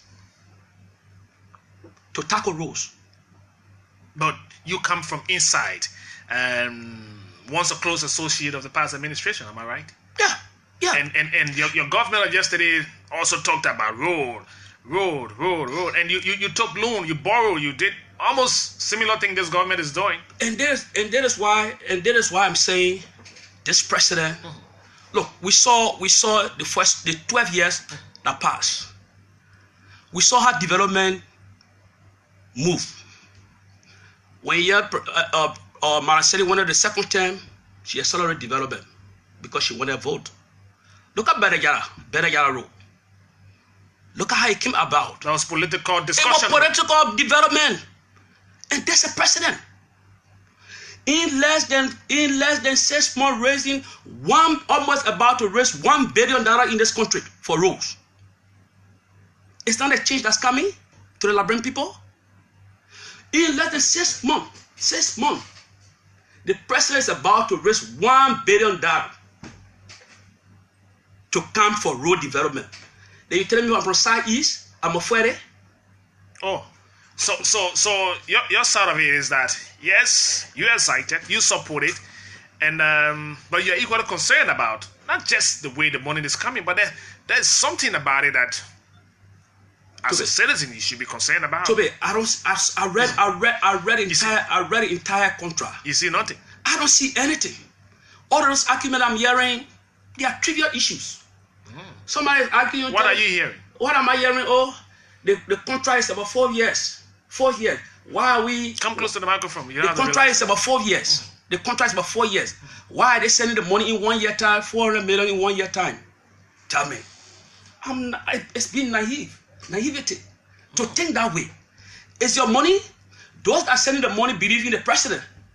And say, Mr. President, we believe in you are a deal maker and you are a strong negotiator. But we will pay the money. If this generation is not available to pay today, the generation to come after this generation will pay the money. In fact, my great-grandson will be happy to pay that money to see the dividend of that money. The dividend is the road. My son will be happy to pay that money. We pay money for 1847 loan. We just epic loan that went. We didn't see no development in this country. There was no development. Today, we are getting the loan. The president is working tirelessly for this country. All of us underestimate this president. We said the president didn't have. Are you surprised? Oh, I'm surprised. All of us underestimate the president. We said the president didn't have the connections. The president didn't have nobody. Today, the president didn't run to World Bank. He didn't go to IMF to go through bureaucracy. The president is talking to his friends, raising $1 billion to fix our roads. Then somebody is telling me the concern about the payment. Is the money? Are we sending the money out or the money coming to us? Where the money go? But the money is coming to the money is coming to the central bank. The reason why we are concerned because we've seen money come to the country in similar form. People they've gone for loan, and the money whether you came to the country as per the term and agreement of the loan, there's nothing to show for it. My friend. Yeah, my friend. You know, there's some of the issue here. One thing started, so the loan issue here, they keeping a secret, you know, they don't want to publish it, blah, blah, blah. Today the loan is published. It's everywhere. Everywhere you can read that loan. Timely. It's everywhere. And we're talking about, oh, the money is coming in 1 year time. Oh, we break laws. Why you call laws? There's no violation. Let me tell you the thing today. Any law that will be obstacle to, that will not conform to the development of the proper agenda, that law is a public enemy. Any law that will not conform to the development of this country is a public enemy. And I will encourage the president to talk to the legal teams, to talk to the justice minister, to deal with it on that level. These are but let me ask you. No stupid law must stop development in this country. Laws are on the book. But let me tell you an example. Laws are on the book, and those are the laws that govern the state. I agree. So those laws, you know, they are laws of the land. They are law more conform with reality. For example, we're looking for money. The president is trying to look for money to build a road to change the status of this country. Somebody tell Mr. President, I can give you $1 billion. But let's go through. Let's go through the process. I will give you $1 billion. But you know, in negotiation, you give and take. I can give you $1 million to face what you want to do. But I'll bring my contractor. I'll bring my MAE team. Then we'll have one arcade law telling me we'll pass through PPCC, we'll evaluate bills. And the man said no. One minute. That is what is on the book. My friend, this is what I'm saying. Right now. So what become of the country? Yeah. What become of our system? Which come first? If that man say, if we don't do this, I'm carrying the $1 billion. I want to bring my contractor. If I don't get, if you said no, Mr. President, it's a good way I'm doing. I'm taking this money back. That's not goodwill. We are paying back the money. No, I'm just saying something. I'm not talking about a loan. I'm saying a law that will not conform to reality. Because why? But we are desperately needing the development in this country. We need to move this country to a different level. Let us all agree, yes, we are desperate to see road connectivity. We want to see, I've been saying this long, that I want to see. So where's the concern? I want to see romantic road, but we got a process that will keep the system transparent. Of course. It's transparent. How transparent it is when you already go to a deal, you bring the contractor, you bring the engineer, you done everything, you sign the document and send it to the national legislature just to ratify. But let me tell you. How do you get others involved to help you cross the T and dot the I's? Even though the minister came here and really explained, alluded to the fact that our local contents will get involved in building the road. He said it. That was clear. But let me tell you something. Tell me. Sometime, development comes with pain. Development, it comes with pain. Sometimes we must be able to sacrifice. If you want development, you will be able to sacrifice. These are the things you got to swallow. Today, if the president have a means that today somebody is getting $2 billion to transform this country, then a law going to stay in our way because it's a law? My friend, law is reasoning. Law is common reasoning. Let law be the law, but let law beyond the bigger picture. What do we want to achieve? It's what we want to achieve. It's the more important thing. Law is a reasoning. That's what I'm saying. It should conform. It should conform to reality. So you won't tell me, look, that $1 billion, let's go because we have a law. Laws have been protecting for, say, 1847. Are you speaking your own mind here? Of course, I'm speaking as a Liberian. Or you've been holding a conversation with some people and they said to you, this is the argument. Oh, look, come on. Let's go this way. No, but to me, you should respect me for that. No, I understand. No, you should respect me for that. I'm just, because the Tobias of yesterday is not the Tobias we have been talking here. No, I agree with you. But let me tell you, Toby. You tell me. You know, I'm a realist. Are you? I want this country to transform. That is why people die in this country. That's why people sacrifice. And if we see somebody making Okay. Go ahead. Go to the microphone. If we see somebody making effort to transform that person, my duty as a patriot to broadcast that person energy, not to be negative. It's not my responsibility. How long we gonna stay in the nightmare we are in? You want to see the road to the southeast connected. You want to see the road to Lofa connected. I want to see connectivity in Liberia. It's part of development. How long? But your government of yesterday said we're connecting all city capitals, and they took money. They went for loan. They borrowed money here and there. I agree. So what become of it? And that's what I'm saying. A different paradigm in this president. So transparency should be involved because the same money that the government yesterday took, we'll still pay that money. Of course. And we are taking new loan. And I am not too sure that the government is shying away from transparency. If not, it would have been public hearing today. We went to public hearing. I was there. They went to public hearing. On the Eto loan? On the Eto loan, they went to public hearing. It started today. Yeah, that's what I'm saying. I went there today. They went there. So I don't think the government is shying away from transparency. But what I'm saying is, let us buttress George Weah effort. This guy have a dream for this country. Let's buttress him. Seriously? Oh yeah, I can see it in him. It's the way he's moving. I can see seriousness in him. Only because of the road. Oh, not only because where you go only because of the road, but road is major. That's what you've seen so far. Major impediment for this country. That is what you've seen so far. Infrastructure and road they are major impediment in this country, and this president is taking this thing as a national security, and he addressing it as a public enemy. We must support it. We should support it. No, we should support it. We will not be thinking negatively. Oh, how can the money coming? But thinking about the way the money is coming to the country, it's not thinking negative. Oh, the people not register. But let me tell you, you are asking basic questions to get clarity. So you just woke up one morning and say the government bringing $1 trillion here. Yeah. So we just allow it and celebrate it? No. So we didn't ask questions. Yeah, but we should celebrate it because this is our government. You should ask a question. In fact, we should trust the government. We should trust the government. The way the world is going now, you should ask questions for anything that had to do with money coming to your country. I agree with you. It is not wrong for people to ask those basic questions. I agree with you. And that is why the Minister of the Information people keep on explaining to us. But look at other issues. What issue? Look at other talk. Oh, the company is not registered. If the company is not registered, then mean that there's no money by the way. So there's no issues. If the company is not registered, then means the book, there's no issue. But you left here again. Oh, we violated the law. But you said the company will not register. So how do we violate the law? But this is coming from the opposition, by the way. But what I'm saying. So are you condemning the opposition for trying to checkmate the government, or are they? No, not checkmating. Are they being unreasonable in their criticism? No, not checkmating. Your own friends. I agree with that. I'm not about this. Not about checkmate. You know why? This country is seeing a strange way of leading. I think it's what's strange to people. And then the president said it. He said, I will be different from other presidents.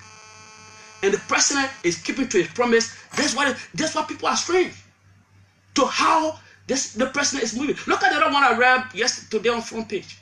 A friend of him said, my brother, Mr. President, I want to help you to achieve your goal. I can take you where the money is. So they got somewhere that they got the money? That you can just take of course, there are people who can knock the door. If you say where the money, there are people in this world that can knock the door. People are concerned about some of the negotiators. What are negotiators? They don't have no criminal records. None of them. They either friend that said they get a man or bicycle. There's no criminal record on him. Important president, do business with this guy. They do business with him. There's no criminal record on this guy. No lab not tell me this young guy got criminal record. Or because you friend with George Weah, so it won't be negative. But the guy is one of the tycoon we have in Africa. This guy. There's no criminal record. If Ghana president can do business with that man, Burkina Faso president can do business with that man. Criminal record. So let me ask you. I see. No criminal record. No, just 1 minute. Okay. 1 minute. This is not for you to just be talking here. I'm not asking you a question. You come in. Okay. So, Tobias, yes. Your entire concern is on one portion of the two agreements now before the national legislature. The one that had to do with the coastal highway with the Eton financing agreement. Yeah. That is I'm sure that's where your interest is, because it's going to connect the roads to the southeast. Now they are having hearing here and there, and you look excited about that. You see nothing wrong with that. No. So what's about the second one? Which second one?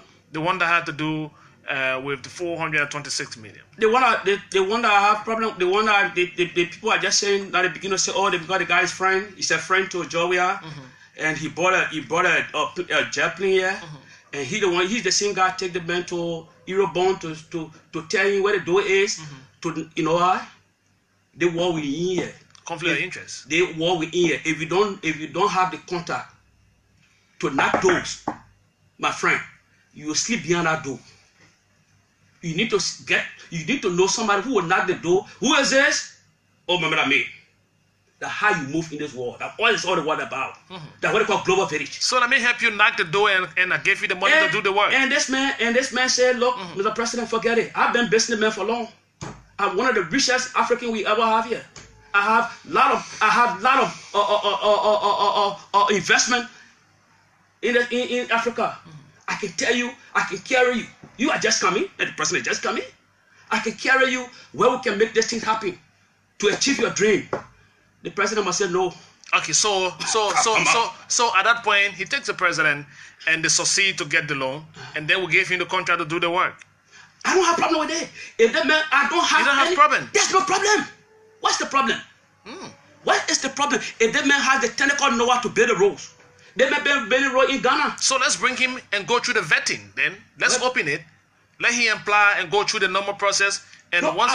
No. I mean, even if you say, Mr. President, even if you say, Mr. President, I can build a road, but nothing. There's no free gift. There's no free lunch. I want to build a road with a technical expert. We should support it. We should give the road to him. We should give the road to him. Even the African development banks, if they even give it loan for road development, they choose their own contractors. Sometimes they choose their own contractors. They tell us, we want these people to build a road. The World Bank do that. There's no string in there. There's nothing wrong with that. It happened. Individual said, my friend, I can help you to achieve your goal. And this guy have the expertise to build a road. He been building road in different countries, been solid. Road that will be better than the Chinese road they build around here. Oh, now you've started condemning one side of the road already. Oh yeah, but come, we get a substandard roads here. We got substandard. Oh yeah, the Chinese roads are very substandard. We can be shacked away for it. But we get somebody, we get an African who know the terrain. Now the injury you have is saying you condemning the devil that you know. No, I'm not. But it's reality. If you call the Chinese road substandard, have you seen the road built by any of the companies here? No, that's what I'm saying. If they have that expertise, because the Chinese road, the Chinese road that I see here, most of them are substandard. The fact of the matter, they've already been qualified. They are in the contract. Yeah. And they've gone for rectification. When the national legislature ratified the documents, it's a right away. It's a non-stop kind of but thing. Let me tell you, I trust Mabutu. Where is Mabutu? I trust Mabutu, the Minister of Public Works. You trust Mabutu? Yeah, I trust him. On what? I will trust him. You trust his power to negotiate? I will trust him. He will use ingenuity, and he will advise. If those guys don't have the standard, they don't have the expertise to do that role, he will advise the president. But for me, for now, those guys have the expertise because they get what they call track records. The track record, they build roads. President Ghana, if Ghana West Society is bigger, where is advanced? If Ghana can accept their contract to go, it's difficult. Ghana don't even accept different people to go in their country to do work. What's building road in Ghana? Which are the two companies who are building the road in Ghana? They got this on work. I think, Ghana. You think? Yeah. So that means you haven't checked your information. But they got this on work. He did some work in Mozambique, I think Malay. So the guy has a good record. And this guy... He's been helping people that he helped politically to win elections. He go after his friends that he's helped in campaign or who's he managed to help to win election. And they gave him contract. Yeah, for course. What the contract is for is to build, to construct. What I'm saying, he has a track record of doing work. So if the man had the track record, my take with you is can we submit the friends of the president or whoever bringing the money to our process, our bidding process, and qualify them so that they can be captured in the system that yes, even though we come with the capacity, but we've gone through a proper bidding process and we've won this because of our capacity. I hope. But you can't just trash everyone all and they give the contract because two things I gotta say about it. I hope they will succumb to our PCC. But if you say I'm coming. You say you hope they will succumb to our PCC. I hope I'm coming. But what's the PCC want to succumb to? No, I'm to? saying I mean the law. You said the bidding process. Yeah. I hope they'll do that. But even at that, I wouldn't do that. If they don't do that, that should not be our reason to reject the loan. But you can't be flip-flopping here. No, we are not rejecting the loan. We are saying let the contractor submit to the process of qualification to do the work. No, I'm not saying bring the loan. No, the loan, the contract didn't say they are not being accepted. They are not being ratified. So right now we are all guessing. But what I'm saying, if for any reason they said no, they can't succumb, they need to bid a role. We should not reject because they want to reject. Do they want to bid a role? We should reject them. We should not reject them. That's what my question. We should not reject them. No need to reject them. That's why I'm saying some of the law that we must work with the law. We must work around the law. Work with the law. Yeah, work around the law. So let's submit everyone to the law then. But man, and let us start favoring people because they are close to the power that be. My friend, it will favor people that in the good interest of this country, we must do that. We must do that. We must do that. Okay. My friend, but let me tell you. Quickly, I want to go to the lines. Yeah, Eugene should be entering shortly. We been submitting to laws. See, 1847. Let us show me the records. Let us show me the result. Let us show me the result. All the law we've been submitting to, show me the result. So why we don't change? We need to change our thinking. We need to change our way of doing things. So if that law is a law, because of that, they're going to bring the $400 million. Because the law say we must do it. We can walk around our law and let us accept the development that come in, the good development that come in this country. I will hold you right there. I know we will pick up the pieces from where you start because Minister Eugene Fagon is already here, and I see a lot of friends online awaiting his arrival here to talk on some of the same issues. We'll talk about it in a different way because Eugene will be rather giving us more insight on how they derive at this point with this new agreement, financing agreement, and how come it's already to a company that is going to do this. Let me talk to Siku Kalasco, who's joining me right now. Kalasco, it's good that you are on this line with me. And how are you today, boss man? How are you doing, Smith? Well, I'm doing good, Kalasco. Thank you. Let me say thank you for bringing all of this necessary information to the Liberian people. And let me say a very big thank you to my studio. Smith, you know, we have gotten to realize that these criticisms that are coming, they are not coming because the figure is appropriate to criticize. They are coming because most of the guys you see criticizing, they don't want a successful Joshua-led administration. That's what they don't want. Because if you take into consideration and you ask about when you talk about rules, you say that only rule? No, it's not only rule, Smith. Look, today go at the University of Liberia campus. Students no longer stay in line to do this way back registration. Today, go to the community. You see how people are excited. Today, go to Nicosia and West Point. You see how the places are electrified. Go to places and see how people life are being elevated. Today, we're building a military hospital 5 months down, Smith. Some of the things that have been done in this country are unprecedented. So, Josh, we are also carried away by this criticism. Trust me, we are not. First, we were in this for 12 years. We understand what it takes for you to be opposition and feeling agitated. Like some of these guys are agitated about what is unfolding. Okay. So, this country will move ahead. Josh, we are president. We succeed, and he just so safe. I'm saying that I am glad that America today, Joshua will be the most successful president because he's coming to the leadership with a sense of commitment, sincerity, honesty to elevate the Liberian people left from one stage to another. Okay, thank you, Sekou. Thank you, Kalasco, for spending some time with me. Let me take just 5 more quickly so that we'll close up with Tobias. Next caller on the line. Good afternoon. Good afternoon. Toby, my name is Polly White. I'm calling from outside gas station to be specific. Please go ahead, Collie. I think it will be better if we try to look for people who know the issue and discuss the issue to come in studio and share. My brother in studio there is not even setting in all of his analysis. He cannot even tell you whether this individual that is making way for our president in getting this money, whether he has done work in Ghana. More bizarre, this money that is being found, it's not a money that Mr. We are going to pay by his own self on his pocket. Generations will have to pay back this money.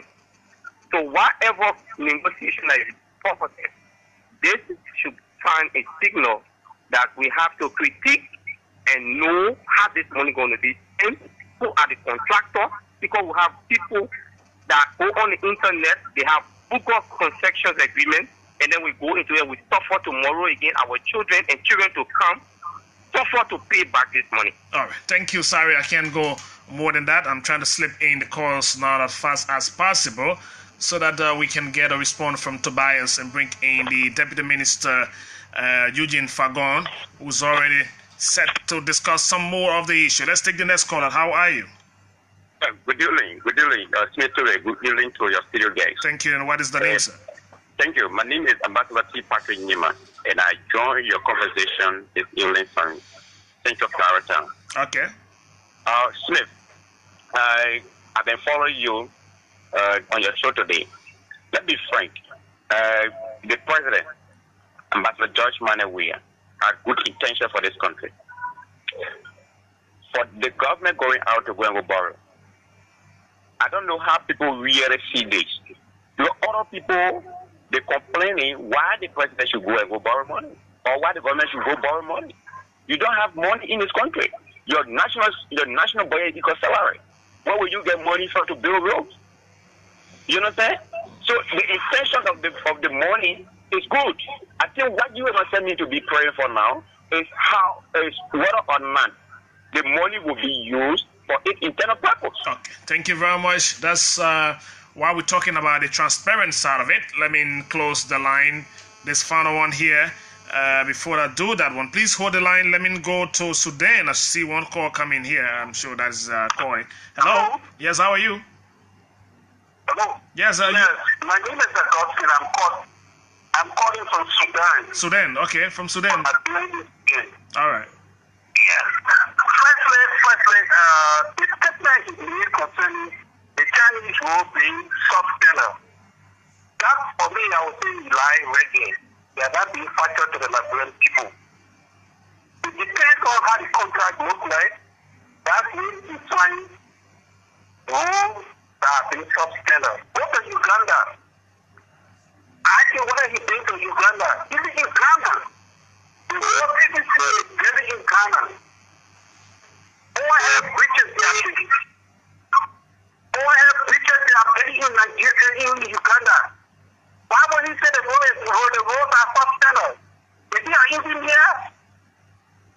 Okay, thank you. Ask no question for me, please. Thank you. He's monitoring you. He will respond to it. The final one, I'm sure it should be another overseas call. Hello? Yeah, this is Smith Toby. Good afternoon. It's good evening here from Liberia. Okay, this is Christian people calling from the U.S. First of all, I want to say thanks to the brother in studio. I think we always have to follow the law. Let me be precise. You always have to follow the laws because the laws are the laws that govern the country. And I'm sure that the views that the president is making are all in conformity with the laws. The president, in his inaugural speech, law would be his hallmark to lead Liberia. So I'm sure he's following the law. I think what is happening right now is that there's a shock. There's a wave of shock in Liberia. There are a lot of people who never expected this president to be striking such views that are bringing so much money in the country. So it's a shock. So every word that are going on about the money and the bills and people are cooking and this and whatsoever, it's all because they are shocked and they don't believe that this president has that ability to do that. Okay, thank you. That was so much for your point, Tobias. Let me return to you. I think I have someone on this line. Are you still here? Hello? Yeah, hello, Smith. Yes, close up quickly. I knew I'd have you on this line. Yeah, thank you. This is Kapuma Pasu Keita calling from Zredru. From Zredru, wow, okay. Yeah, Zredru. And you will place me on the overseas call because I'm representing the Southeast. Okay, please go ahead. You calling from overseas. Overseas Zredru, because you people are not disconnected. No road. Yeah. So you calling from overseas. Let me take the time to tell the people who are taking the studio. Yeah. I'm more than 40 years of age. I was born in Zredru and raised in Zredru. Yeah. I spent my entire last year.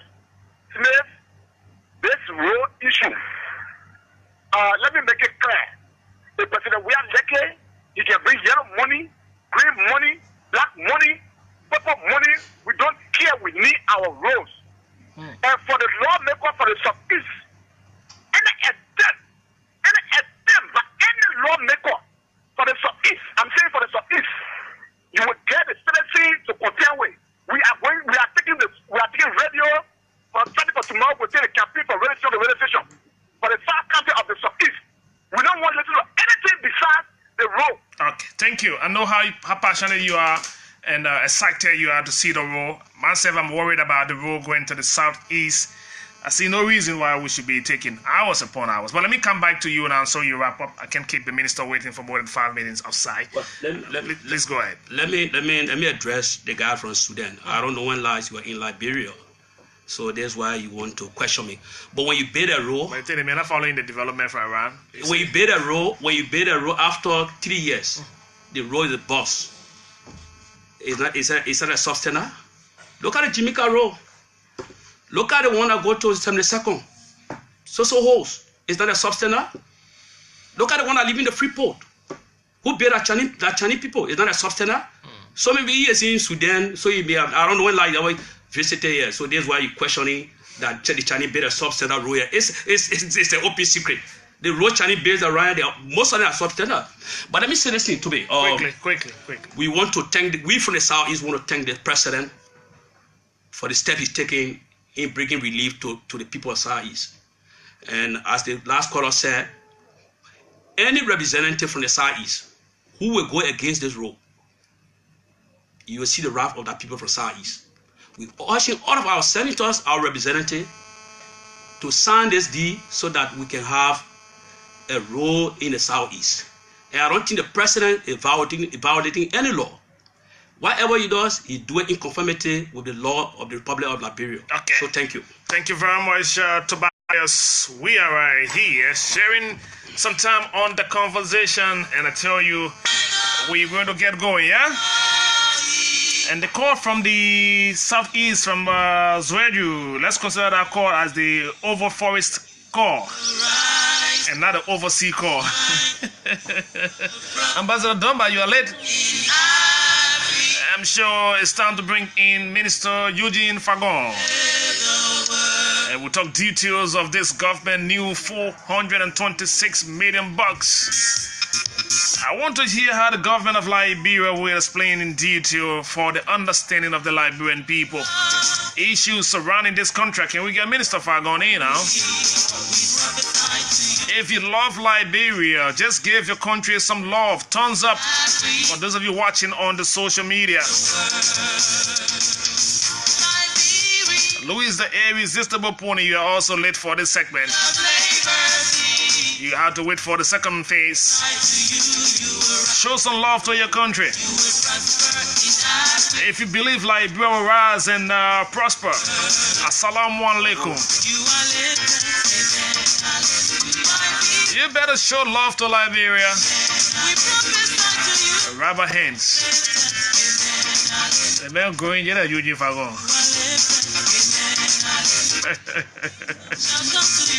All the key makers and all people in be before them to hospital. You can all people in order your ministry. All they get documented. Okay, so you better get ready. You better prophesy prosperity to Liberia. Stop thinking and sowing doom on this country. You better prophesy holiness in the government so the money can be transparent, the road can grow and developed. So you will drive from romantic roads and paint up and see beautiful lights along the road. I want to go to the southeast right now. I know this is impossible. I'm going to spend days and days and days on that road. In the 21st century, 18 woo-woo, 19 woo-woo, we used to call it. We have stayed at the same level, taking loan, borrowing money for the same thing over and over. We are not getting anywhere. What difference? With Ambassador, we are his team. Give the Liberian people. Yesterday was yesterday, today is another day. The weekend was firing with 426 million.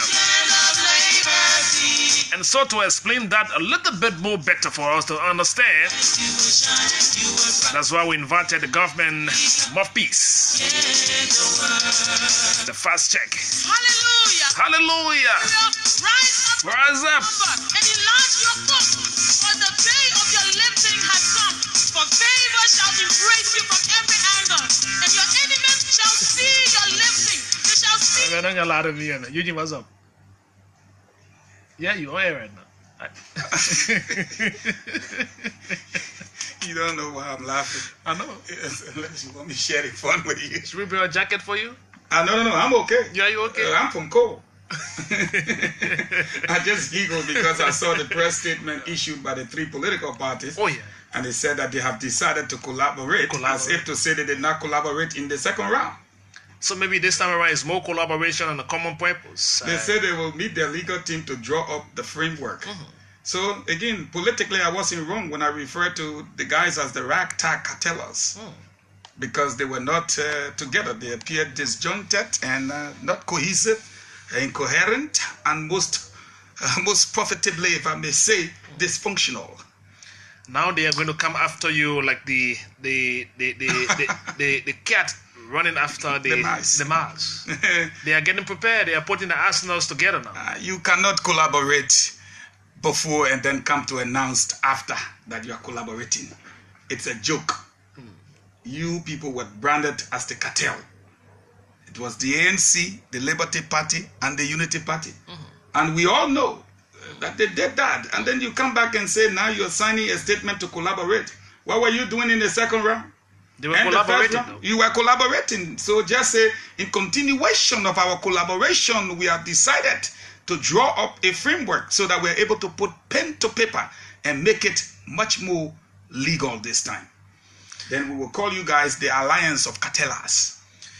Eugene Fagon, is that how you want to pick up the pieces at this point, taking on from where the press conference and that development from the coalition?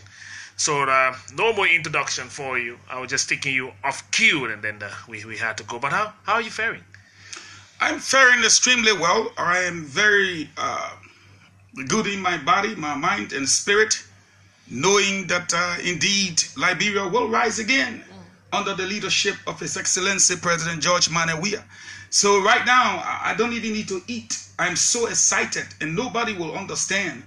But knowing my country and knowing who I am, Smith, for 170 years, we owed about $4 billion plus. And guess what? They had to waive our debts. And to understand that in less than 5 months, under the stewardship of His Excellency Gbagube, people are willing to borrow this country up to $1 billion. Who would have thought? Who would have thought? This country have not paid a dime. Their credit is zero. had it not been for the credibility, the honesty, and the distinguished flowers attached to this president, who would have given Liberia a dime after $16 billion passed through this country for the last 12 years? Who would have thought that anybody would want? First of all, we have zero credit rating. We got no credibility when it comes to borrowing. But this president, His Excellency President George Weah, secured almost up to $1 billion in loan. It's left for the ratification and the pushing out into the street so our roads can be built, growth and development can start, and our people can be happy as Liberia rise again. Okay, so Liberia will rise again, and I show you started loving that song, even if you haven't loved it in the last few days. You said I had to play it again, but let us not go back to the Eton loan, because that is now is up there for public hearing. But on the weekend, strangely so, this release from the executive mansion, I'm sure all of the communication team worked on this one. You've held their own in-house discussion. You came about with the $426 million pre-financing agreement. The government of Liberia said they've sent this to the national legislature. The loan agreement is in the tune of $426 million, entered into between the government of Liberia and the group Ibumath, I hope I got that name right. Ibumath, okay. To the national legislature for ratification. What is the magic wand here? The magic wand is the character, the honesty, the integrity, the man at the helm of leadership, the steward of this nation, the one upon whose shoulder all of the problems now rest, the one referred to as the country giant. That is the magic wand. Minus him, who would have even given us a dime? We squandered $16 billion through our economy. Over 400 to be precise. Let me give you the figure. $445 million, according to the CBL report, wore coat suit, tie, and leather shoes and walk out of the central bank. Who would have even given us a dime? The $645 million, Liberian dollars, poverty reduction scheme, when in effect it was poverty reduction scheme, $645 million. Where's that money right now? Liberian dollars. Gone. They borrowed the money to Giodeo, Betu, Nafa, now to go in the Sunday bush to collect the money they scared. How do you do such a thing? Let's look at $92 million that was infused in the economy to stabilize the economy, given to money changers of all sizes, shape, and forms. $92 million gone. Who would even borrow you money? Let's talk about NOCAL. Some put it at 80 million, some put it at 150. I put it at too much money. It walk out, and NOCAL on the verge. Let's look at even 10 million from finance, or the 5 million Japanese money, or maybe the $500,000 that walk out of the guy car trunk, his driver drove off with it. Who would want to borrow such a country anything? Zero. We've not known for paying anything back to nobody. But the magic wand here is His Excellency President George Weah. And in 5 months, they're willing to give us up to $1 billion. So let me find out from you, Eugene. Reading through the document, the current loan will be financed by Eurobond. Pre-financed by Eurobond. Is that it? But Smith, because there's two names here, so we need to get some clarity on this one. A contractor comes out and tell you, listen, you borrowed $536 million. It's gonna be tough for you, my friend. We've been friends for long, even before you became senator, before you became president. You are my friend. Don't worry. I'll pre-finance the loan. Which one be our concern? The Nigerian will say. Do we care to know where this loan is coming from? Is that a government position? But we should be clear, because... No. Do you think that's the government position? Do we care? Yes, the government should care. Exactly. Now, if we care to know where the loan is from, then I tell you what, this company is a legitimate company. And they said that they will pre-finance the loan. So now you are telling us to jump over this company and go find out where this company get her monies from. But that is a concern, Eugene. Are you not concerned as a government? Even if a friend of yours walked to you and say, I can give you $1 trillion, yeah, and here is it, and you bring it and put it in your house, We not be concerned to know where that's the money is coming religious and moral ground. It's not applicable in the business setting. That's the religion. Do you care to know where the money comes from before going into the bank that you go and get the money from? Do you care to know who MoneyGram get the money from before they pay you the $100 that your brother or your cousin send you? Your cousin could be a black money man or a criminal. What we're saying here is that on the moral grounds, you have concern. But the company is legitimate and they have a track record all over Africa. And they say we will pre-finance the loan. You say, go and investigate where every dollar is from. Whether from Eurobond or from Qatar, go do your work. Who's introducing Eurobond to the government of Liberia? Is it Igbo myth? You call it? As far as we're concerned, let me repeat myself. Yeah. We are doing business with a kind-hearted gentleman who, again, through his entity, is doing business with us. As far as we're concerned, the cartellers, the ragtag cartellers, who want the world to believe that, oh, check this money, I just listed for you some of the things they did. And at the end of the day, if they cared a lot about this loan, 426 million. The 445 million that walked out of the central bank, according to the central bank report, do you think we would have had cost to borrow this money if we had met that money there? You seem shocked. Why are you shocked? The money we're talking about is 426 million. The one that walked out of the central bank is 445 million. Which one is more? The one from the central bank, the walk. Of course. So why can't we investigate that one then? Why can't we go looking for it? It's just like the situation with war crimes. I have said before, we have lots of priorities, but we have some real priorities at the top of the list. Let's get this country going. Let's put our people to work. Let's open up the roads and the factories. Come in. Let's start businesses going. Let's start mechanized farming, schools, hospitals, and then we will show where the power lies. Until we get our stuff lined up, there's no point in chasing thin air, because sometimes at the end of the day, we'll spend more time, like in the case of the Sable mining case. The amount was put at about $950 million. We used almost $1 million. Where are we on that case? Thanks to a very smart president again. When Global Witness blew the trumpet, instead of going to court, the president said, investigate and report to me in 2 weeks, so as to know whether it's something I should go to court about or take it. That's decision making. That's called judgment. And that's the kind of president we have. So yes, nobody should expect us to leave the healthcare system. Nobody should expect us to leave the educational system. Nobody should expect us to leave our #1 priority, road connectivity, so forth and so on, and then dive into where we can't even find the paper trail to the money. The issue relating spending to $1 million to chase Sable money case when we could have some of the issues raised here is how transparent are you in all of the transaction leading to bringing the loan to the country as a government? Are you following the proper channel in terms of the transparency out of it?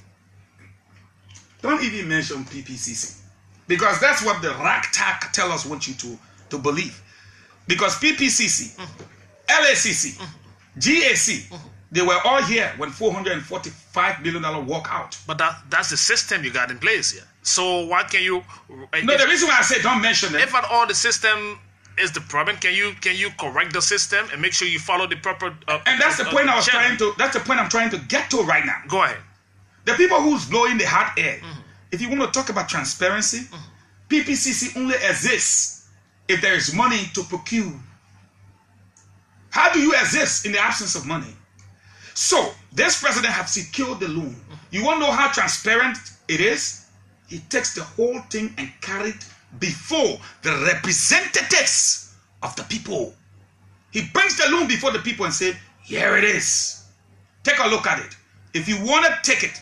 If you don't want it, trash it. So, what's your problem with this president?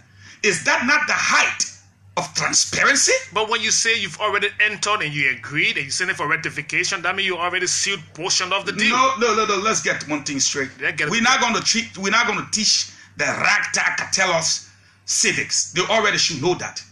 If the legislature says no, it's no. True or false?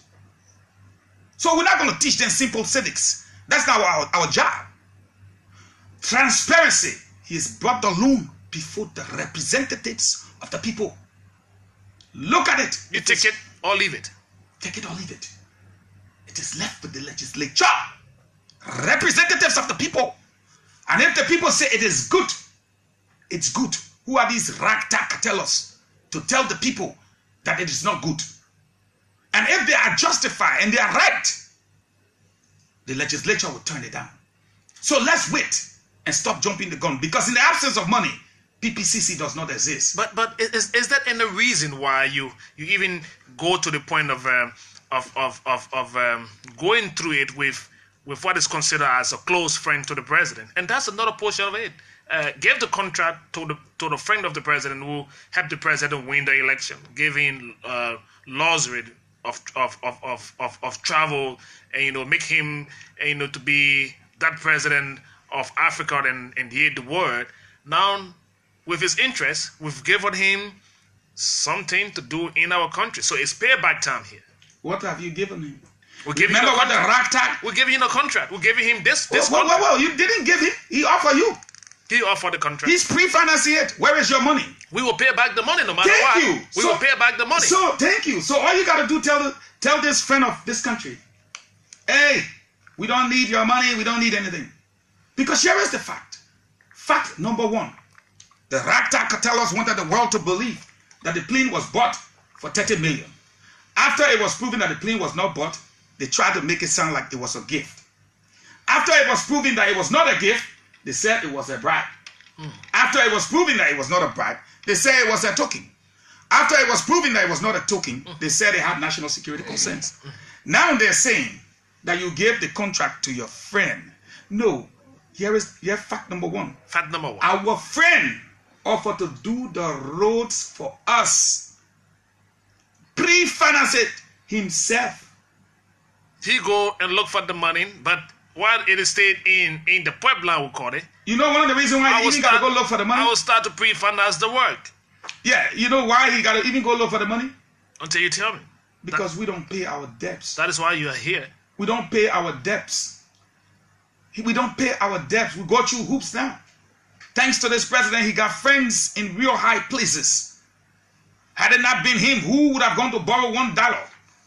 They would have been referring you to your 445 million that walk out of the central bank.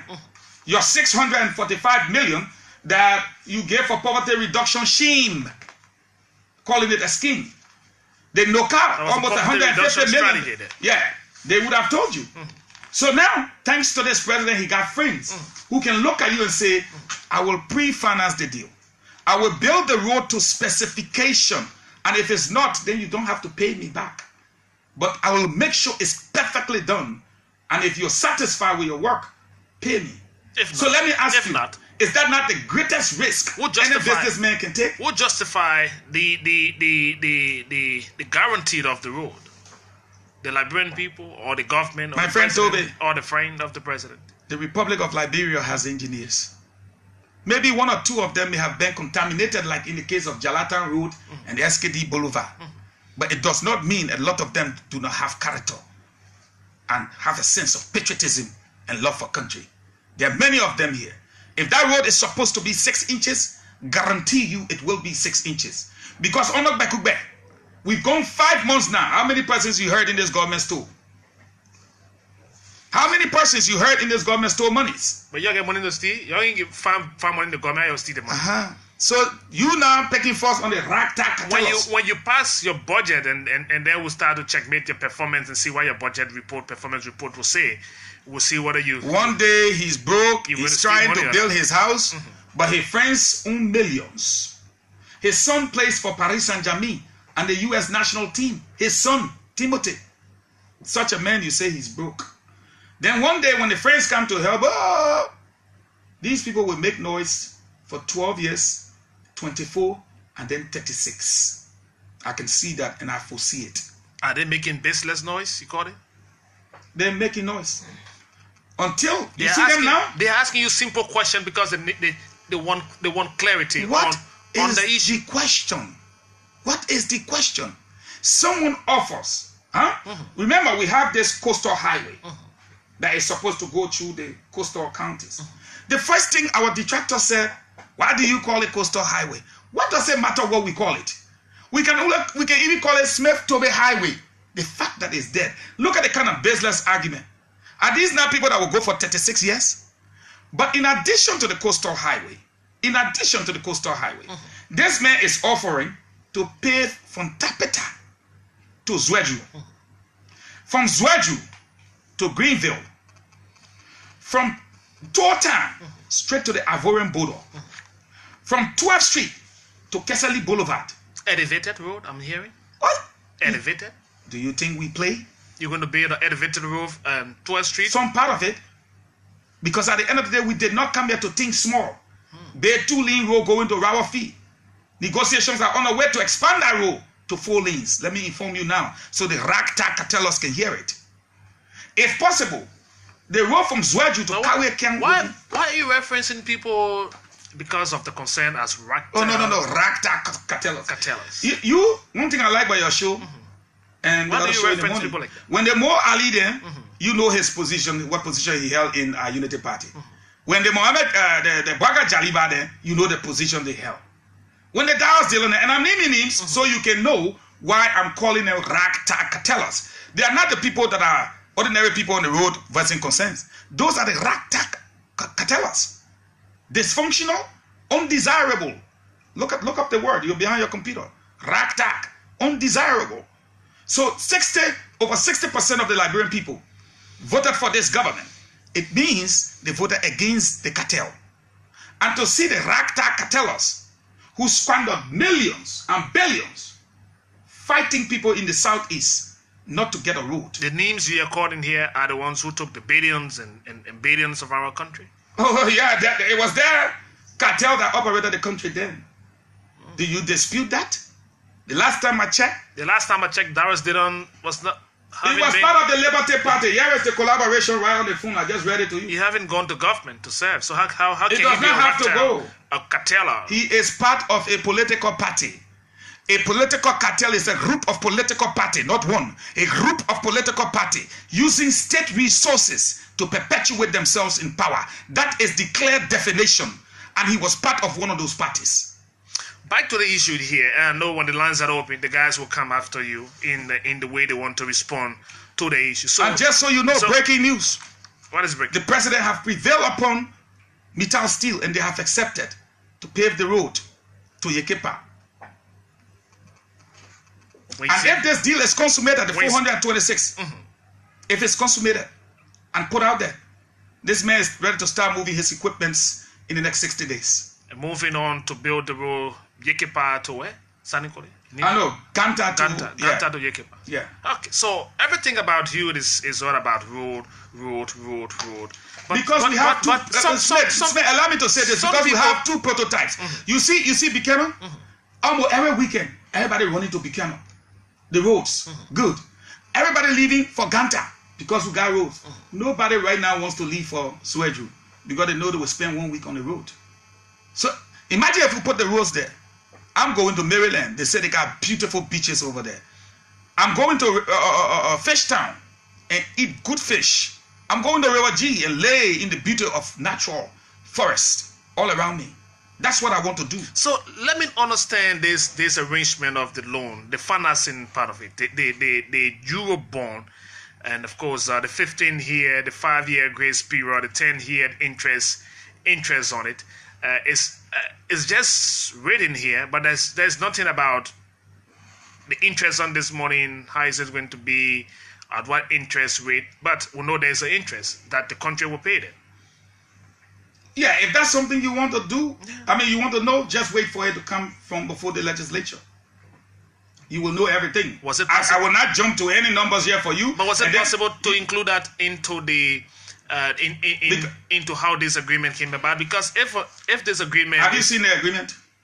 I've seen some 8 pages document here. We're still trying to read through them thoroughly. I hope it's not one produced by the ragtag cartellers. Are people reproducing the document? Oh yeah, they reproduce all kinds of things around here. They make you believe. So what is the original document saying about the one before the legislature is the original. Is there anything outside of that? Is there anything in that document that talk about the interest rate on the loan? What I do know for a fact is about 15 years and a 5-year grace period. What is the interest rate on the? I cannot tell you that on information. The 426 million. I don't know offhand. You don't know offhand. Mm-hmm. Because you see, when this thing goes for ratification and comes back out, the way it went in, it will not be the way it comes out. That's why I don't like to discuss the details, because if I tell you 4 and they rectify it to 3, it comes back, you will say I lied to you. Correct?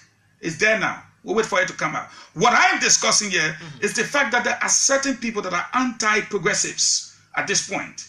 For 170 years, we have 11,000 kilometers of roads in this country. Only just 750 paved. Now, with the 503 kilometers of coastal highway added to the 256 kilometers of road, that will give you 759 kilometers of road that this president will pave in under 3 years. 9 kilometers more than every government since Joseph Jenkins Roberts.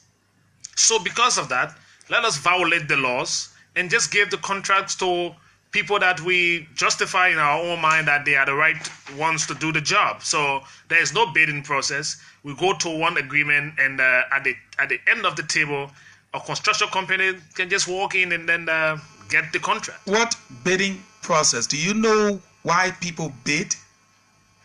If I have money and I say I want this phone put right here for $10, I can put it there for $10. I can put it there for $10. I can put it there. Everybody come in and say, I can put the phone here for $10. We're going to bid. But in the absence of money, somebody comes by and say, I can build your roads for you for this amount. You say bid? Bid on what? I go find the money and build the road for you. So what are you bidding on? Can they go find the money and come back and say, excuse me, I'll build the same road with the same specification for just 400 million. Until then, this is what we have now. So what happened to the law that says before we give contracts to people, especially for road? Excuse me, are we giving a contract or someone offered to build our roads for a certain amount and we pay them back in a certain time frame? We will pay them back. That's what I'm saying. I'm asking clear question here. So at this point, it is our property because no, it's not your property yet. Our government will go through the agreement, though. I agree with you. Everything you say, I agree, except that. Did we say come out and bid? Somebody has given our president an offer, and he took it. He took the offer. Let the ragtag cartellers bring their people to make their offers. I can guarantee you they don't even have one person in the world who will offer them $10. What is the guarantee that this government is not involved into some money laundering somewhere? Because some of your critics are thinking, I'm sure you're not surprised of the question. Because if you follow what is written on the social media and people in street corner think that this government is rather dealing with people who are in some money deal somewhere. Look, Smith, yes, we passed that level. We've seen things worse than money laundering. Worse. I told you just now, $445 million, Woko suit tie and 3-piece suit and walk out. 445. And you and I are talking about 426. Make the judgment between the two. Had that money, was it left in the central bank vault? Do you think we'll be borrowing? Then we'll be bidding. Do you think they will be offering? Then we'll be bidding. What I'm trying to say to you when they talk about money laundering, we passed that level. The man you're talking about is His Excellency President George Manawia. So we'll put His Excellency there, President George Manawia. No, former world best, former European best, 3-time Africa best, hero of the world of football, FIFA fair play player, the country giant, you name it. I am one person, if you give me a chance today, I'll tell you he owns me. So put a tag on my head and tell me how much I'm worth. Yes. So money laundering, for what? This guy have been doing for my country. Because the fact of the matter, you're breaking in the money and not knowing what your bond is. No, you see, money laundering is different. And not checking the root of the finances coming to the country. The company is a legitimate company. Let me tell you what my friends the ragtag cartel said in relations to Eton Financing Group. They said the company left Singapore and ran to Hong Kong. And in less than 2 months, they're getting the money. One of your last callers, I was out there listening. He said, I don't care whether the money is green money, black money, blue money. I don't care. It tells you that people are becoming increasingly frustrated at the attitude of people who rob them. Because if this company left Singapore, for example, is it wrong for a company to move from one country to another? Have you not seen it before?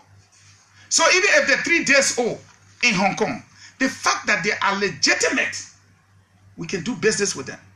How will you feel when you open your shop today and then somebody say to you, you open your shop today so I can buy from there because your shop only 1 day old? It does not make sense. People are getting frustrated. So in the case of money laundering, it's not applicable here. Money laundering is not applicable. We are doing business with legitimate companies. Are we equally not committing the country to more debt owing to the fact that we are already in debt to the truth of the survival of this country? You think so? Smith, just because, in my opinion, certain individuals make this country appear like it is cursed, just because they do that, shouldn't make us believe it. Because let me tell you something. I listed some monies here for you. Put those monies together. Bring it right on the table. Would we be borrowing the money from Eto?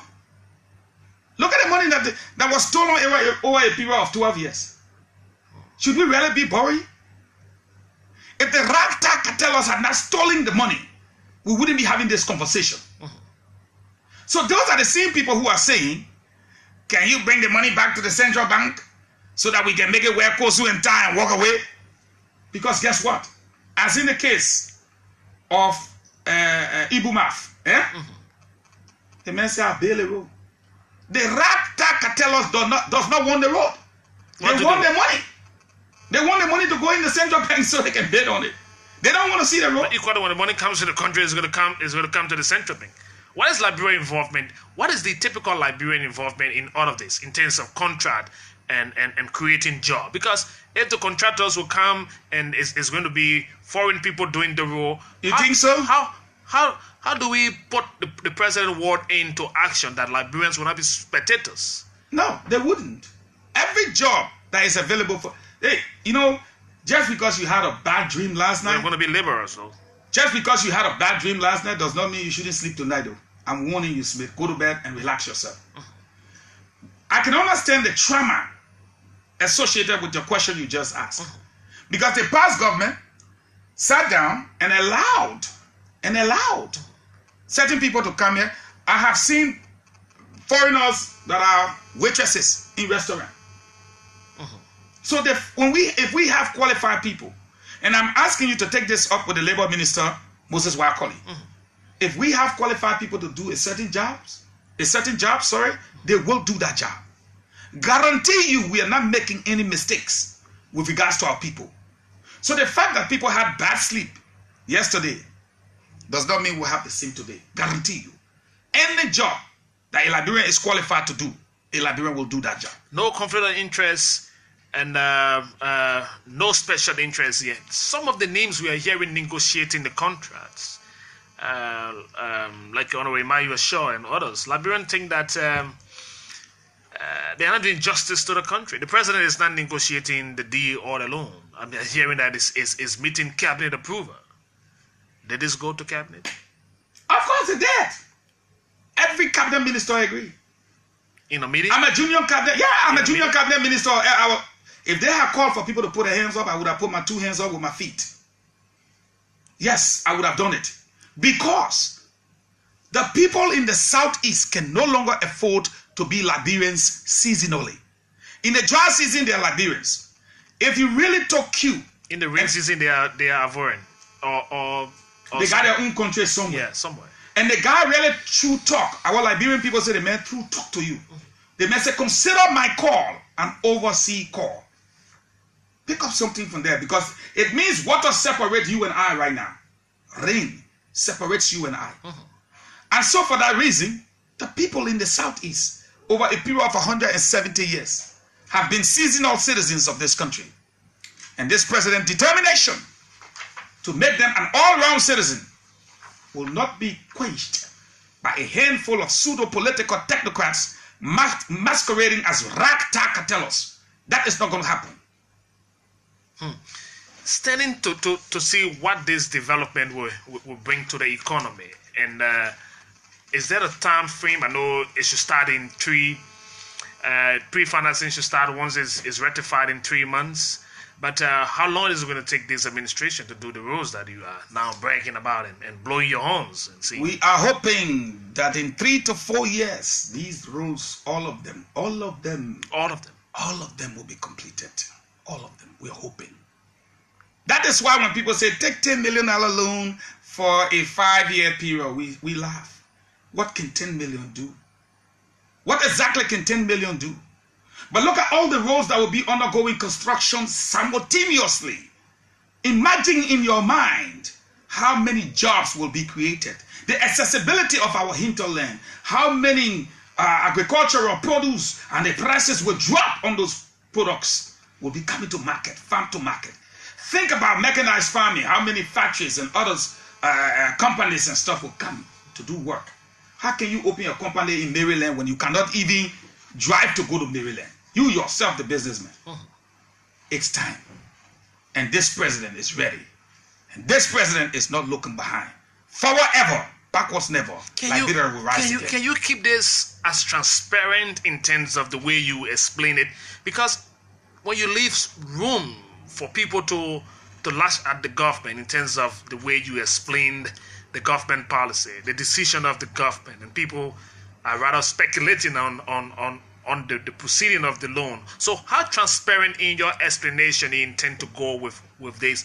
Not just to people in Mosorado, but people out there who are somehow jubilating the news about road connectivity, especially people from the southeast, people from the northern side of the country. I hear Cape Mount, and I hear in elevated road on 12th Street leading to Kesedi Boulevard. So how is the government intending to move or draft such information? Because I see more of a fight on claim and counterclaim, criticism. There is no claim and counterclaim. Yeah, about this. We're just addressing the issues and concerns of the ragtag cartellers. There is no claim and counterclaim.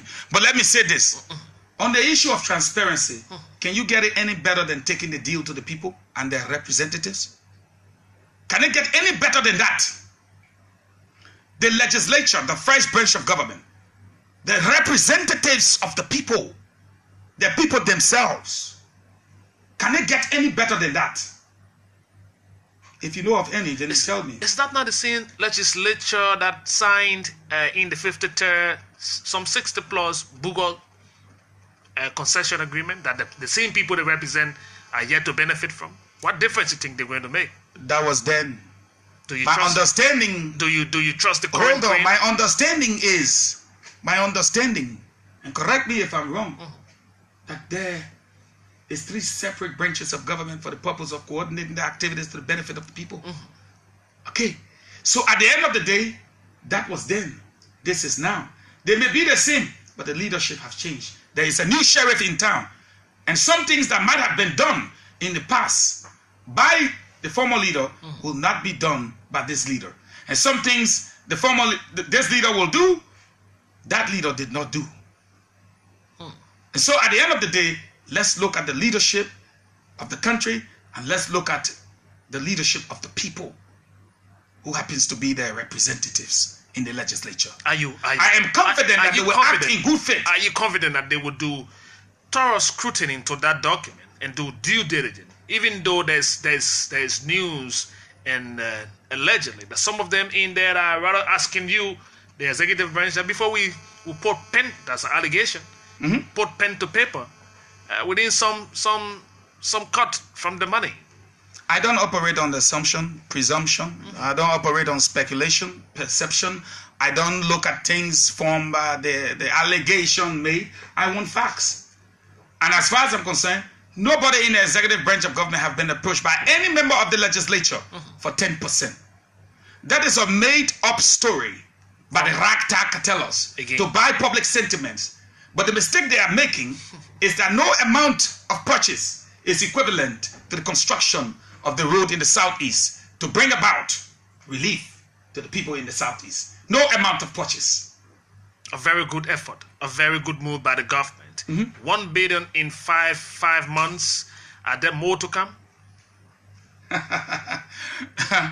Because in 5 months, when you talk about His Excellency, in 5 months, if he can bring 2 very big road contracts to the country, what is going to happen in 10 months? You think the Liberian people made a mistake when they chose His Excellency President George Weah?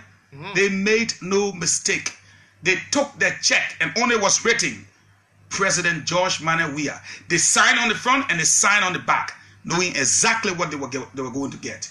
They knew we had a credit rating of 0. They knew nobody would have borrowed us any money. They knew the countries would not even pay us attention because we had squandered $16 billion. That somehow $445 million can walk out of the central bank. The Liberian people once again stood up and put their bet on His Excellency President George Weah. And at the end of the day, what you are seeing in 5 months is little compared to what you will see in 6 years. Watch out. More coming. We will rather be getting more debt and we're not talking about loans. And sitting here and thinking it's going to be generation no, you are looking at loans. I'm looking at something bigger and better than loans. You are looking at loans. So we got more big we stuff. We are in an era of fierce urgency.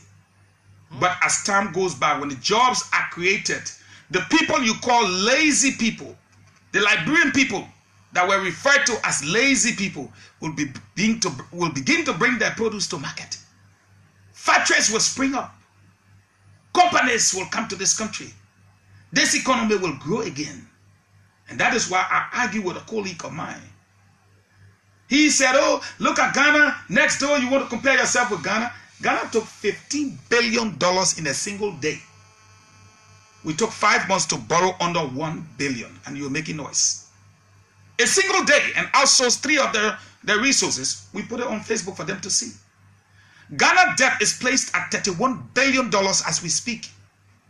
Liberia's debt has not even reached $1 billion, and we are making noise. So let me ask you one final question, go to the lines. And I think the reason why we are all concerned is that we've heard about loan since 1847. Government of yesterday, government of the far future, the one of the most recent.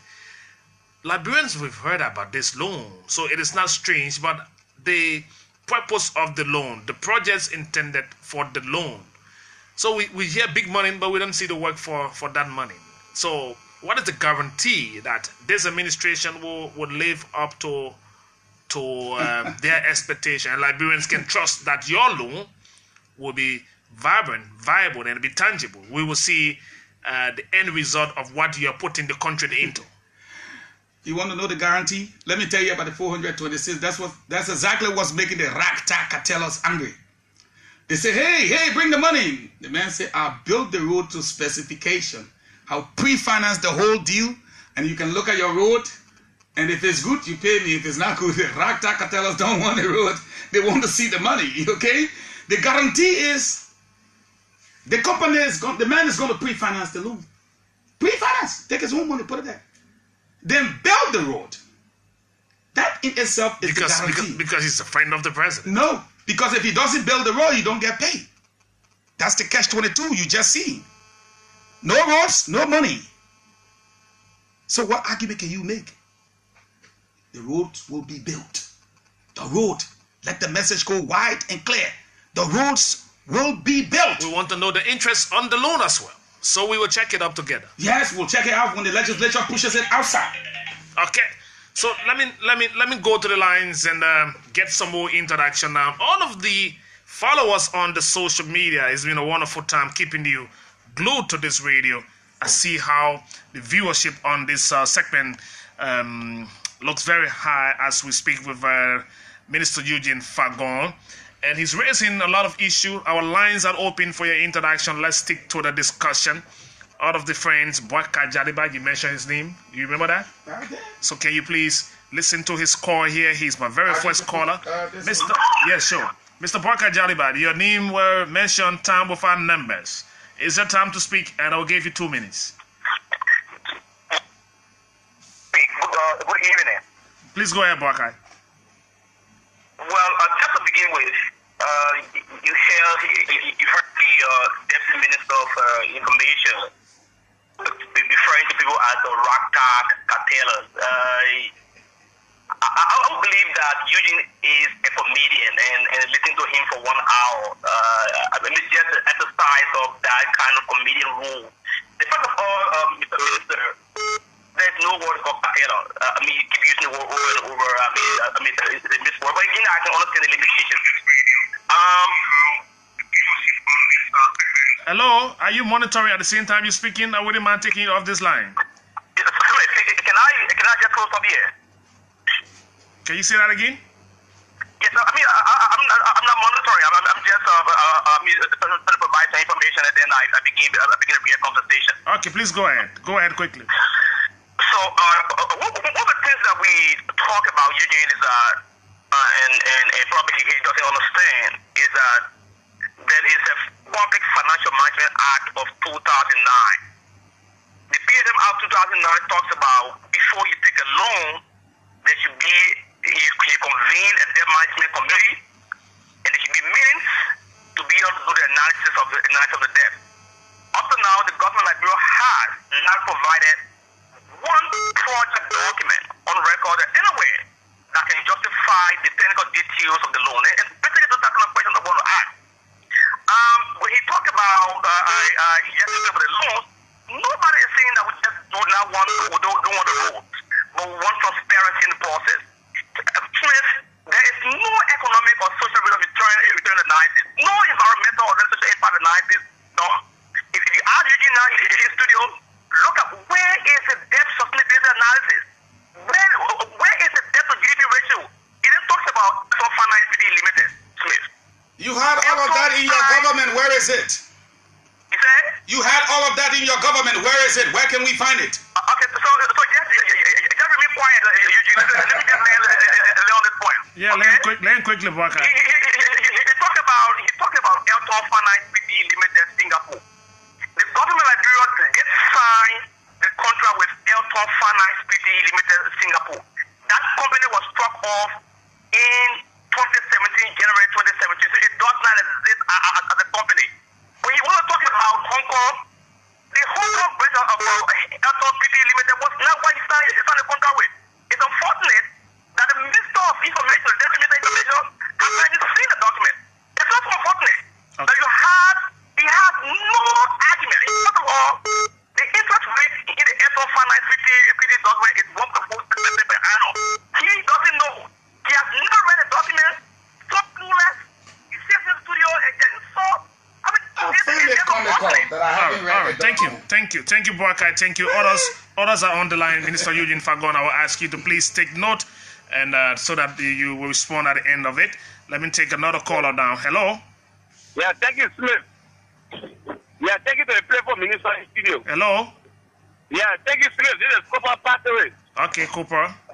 Yeah, thank you. In fact, I listen to your minister in studio. To the minister. Can we speak to the issue? Yeah, the minister, okay, honorable minister, I'm disappointed in you, Smith. Let me get it clear. You disappointed in me? Seriously. Okay, thank you. I don't owe you that one. So 0777700995. I hope you do it better next time. How are you? Yeah, hello. Please go ahead. What is your name? Yeah, I'm Mauricio Akwa from Ghana. Okay, please go ahead. Yeah, pertaining to the discussion studio, we just want to tell the minister that they should go ahead. I mean, our country needs development. We are doing rapid development. And we are our country is very dealing with kind of infrastructure development, and I believe that with infrastructure development, there will also come economic development. So we asking the president to continue to go there and forget what they created, because those people have power for more than, not even more than 12 years, but more than 100+ years they are in this country. And yet you see our country is still languishing in poverty and whatever. So if there's a president who have intended to develop a country, no matter what is so, all we need to do is to get into that government and then see our country moving forward. All right. Thank you ever so much. More calls coming in. Let me cross to the U.S.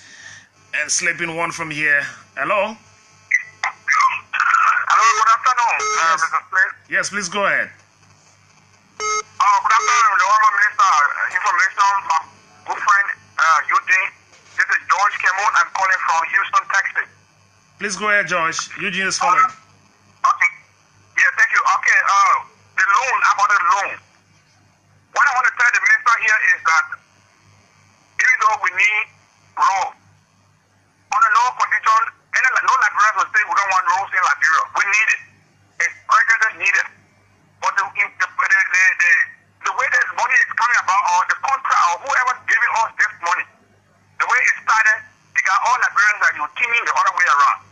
Because it started like a giving plane, from giving the plane, then it's, I don't know, the plane staying in Liberia, the plane gone, then they're coming with money. It will be like violating our constitution, even though we need the money, but we shouldn't set a bad precedent for other generations to follow. Okay. Because for fight, Georgia are already under the constitution. All right. So that's what I want you to know. All right. Thank you. Thank you very much for your point. The minister is taking note. I see Mr. Giddens of the Unity Party is trying to get on the line here. Let me entertain his thought. Hello. How are you? Please go ahead quickly. Okay, how are you, Minister? How are you doing today? Look, I just wanted to just raise some issues that I said the minister spoke about, and I thought it was not fair to the listening audience. One thing he referenced is some 400+ million left in central bank. That is not true. That is a report on the inflow and outflow of resources that come into the country, especially US dollars. It was a report from the central bank. So there's no evidence of anything happening in the past that something of such illegally took place and money left the bank. That's wrong. And we shouldn't treat. So why you define as inflow and outflow? No. There's remittances that come into this country cheap. There's also capital flight, and capital flight is illegal. So you need to understand that. Go and read the records. There's nothing like that, Eugene. Don't do that to Liberia. Secondly, on the issue of the law, there are a lot of us who want roads to be built. Now, I participated in the process of building roads. We know right now we are constructing roads from Maryland all the way to River G. That's 130 kilometers that's been built by the last government. We should be paving from Ganta to Tapeta. There's a new model of PPP model that we're using that can also be replicated on other roads. So you're building those roads that we have to build them? So let me ask you, how come you're building the same road and want the same contract? But that's what I don't understand, because we already have an arrangement to build from Ganta to Tapeta. That is to build, my friend. On a PPP model that will be, President, we will be groundbreaking by December.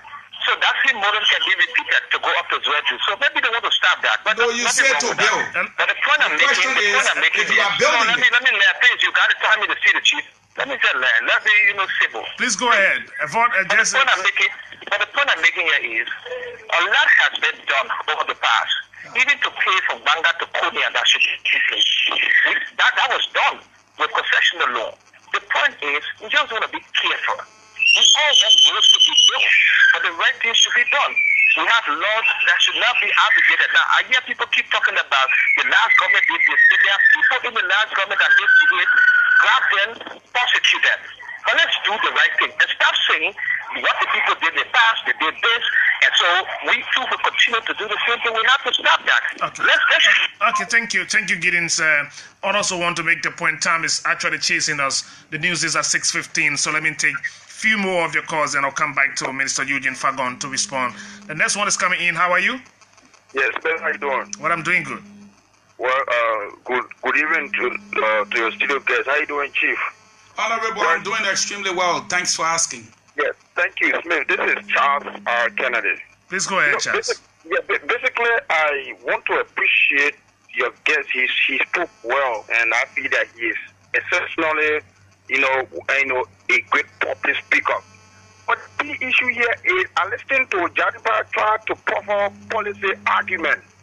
Where are those policies when people build backward road in this country that are not durable?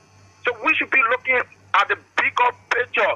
So people should not sit in a little corner and feel that this government don't have brains. We see that this government have the best brains. All right. Thank you very much. Let's join Mr. David Coty. How are you? Minister, let me just put it this way. It's about transparency. I agree with you. But the transparency that I want to see is to see good roads in final Grand today and other places. Money came here through transparency. They went through, out of the window.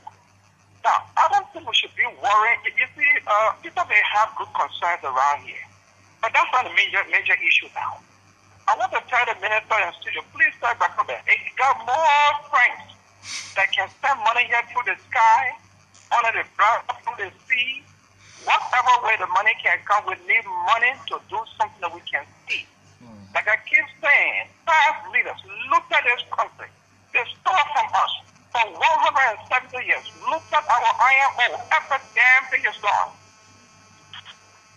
All right, Mr. David Cote, thank you very much. I see the passion and, of course, the way people speak in the mind. Let's cross to California. I see one call coming in. I hope this number is connected properly. But how are you? Yes, I'm Jeff. I'm from Minnesota. Oh, Minnesota. Your number is reading me in California. But go ahead, make your point, Jeff. Sure. I'm sorry for that again. Actually, yes, that's my company number. But the main reason I'm calling is that I would like to have this clarification or have the minister in studio clarify this for the Liberian people. Two questions I have for him. Because it seems to be that we all are confused. It is just a political term in order to confuse the Liberian people. Whenever he talks about cartel or whatever level he labeled him on, we all know as Liberians, because from the time he was in the States here, he always referred to the Congo people being in power as cartel doing that. And we know that by tribal background, Charles Taylor or Ellis Johnson, the last time we checked, these are the Congo people, and since they did it, when walking into power, there hasn't been no Congo man in higher secret office or another Congo man brought into that country. Go to your next question. Go to your next question, please. You said two questions. The next question is that I want the minister to answer the Liberian people. Why are they refusing to audit the previous government? Okay, thank you. Why are they refusing to audit the previous government? Let me join Abu Bakar Bai here. Abu Bakar, please move away from your radio. I'm sorry for that. I've just moved away. Thank you very much. Let me say to Mr. Eugene Fagon and the rest of the Liberian people listening in and out of Liberia. As you know, I'm the Assistant Minister for Urban Affairs, and we are concerned about certain issues. And you see a lot of people coming from the rural area coming to the urban area in search of opportunity. Our president wants to minimize that to a level that every Liberian will remain to whatever, wherever, and however place that they are and the position that they are in, to ensure that their livelihood are just empowered. And that is what the president, when you connect the roles in this country, you have a lot of investment going on in all of the countries. There are some people in Monrovia here, they don't want to be in Liberia. They have ideas of making business, that are very profitable to them in the southeast, but they cannot go there because the roads are very bad. Now you see people, 4G or fly by night, expert in analysis coming to critique everything. This is now how you start your opposition hood, by just criticizing, vaguely criticizing everything that you see coming from this government. Okay, thank you, Abu Bakar Ba. Time is running out now. We're going to do the countdown of just 4 more calls, and the minister will respond to them. Then, of course, we close up. I'll tell you who's coming up tomorrow on the show, but we'll do that at the end of this one. Next caller here, how are you? Yeah, good evening, Mr. Toby. Please go ahead. Yeah, I want to say good evening to my political friends, scientists. Let's go to the issue. Time is running out. Good evening, sir. Good evening. Smith don't want me to speak to you. Good evening. On many things, as he said, my brother, for the Bonja Trophy, there are so many trucks that went to Grand Judas, Maryland. They have come back because of bad road condition. So there's a technical Jew. If it rectify, my brother, forget it. Most trucks will leave on here, they will go outside. They will be able to work for the people that. Thank you. More trust. Let me go to Deputy Minister Wilfred Newan Bangura. Thanks for joining the show, Minister Bangura. Thank you so much, Swift.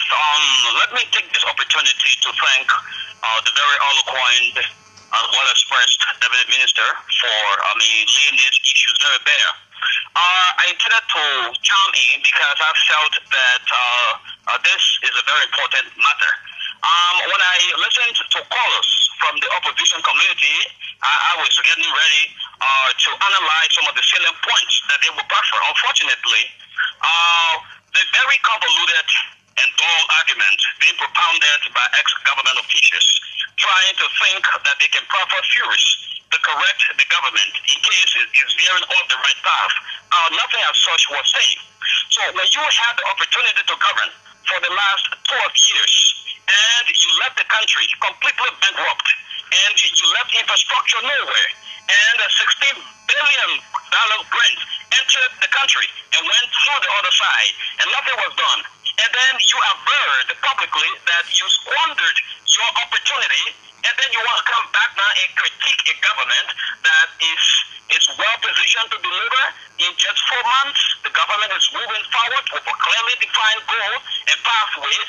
Then it means that you're not really a serious person and you cannot be taken seriously. Okay, thank you, Wilfred. Sorry that I had to hold you there to talk to. The last caller is going to be Director Musa Khaled. Musa, how are you? You close this line now.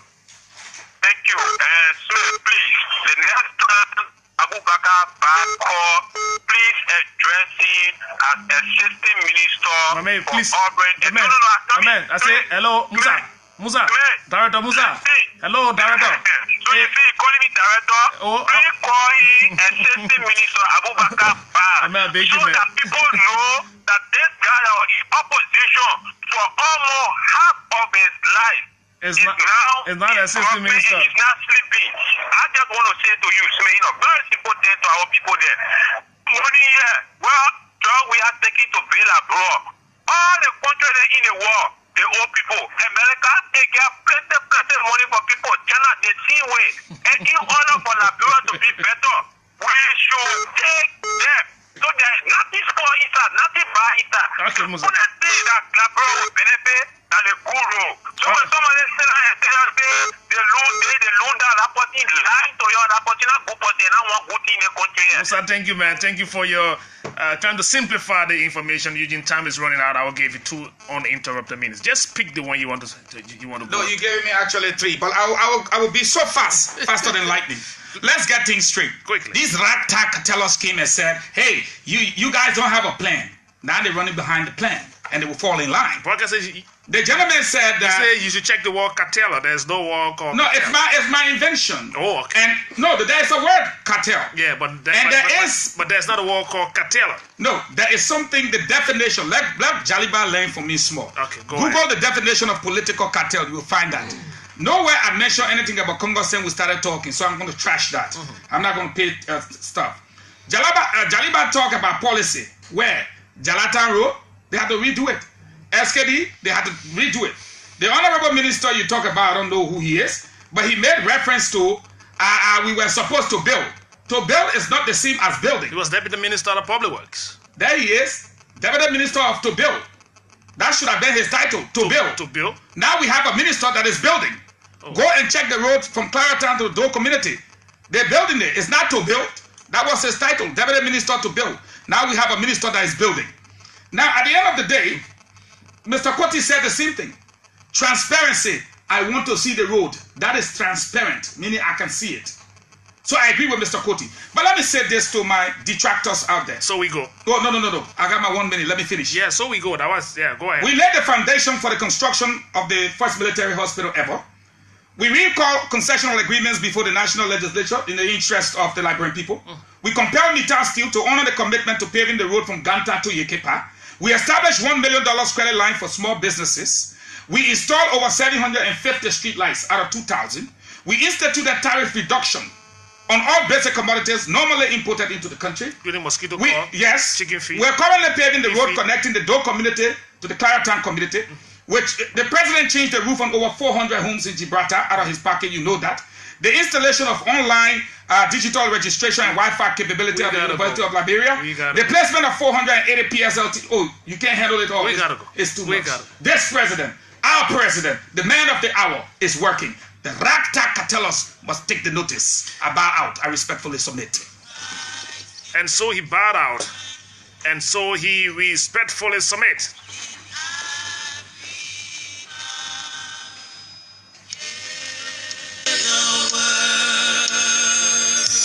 And so that's how we're going to leave it on today. The other way to go home. Thanks to all of you for viewing.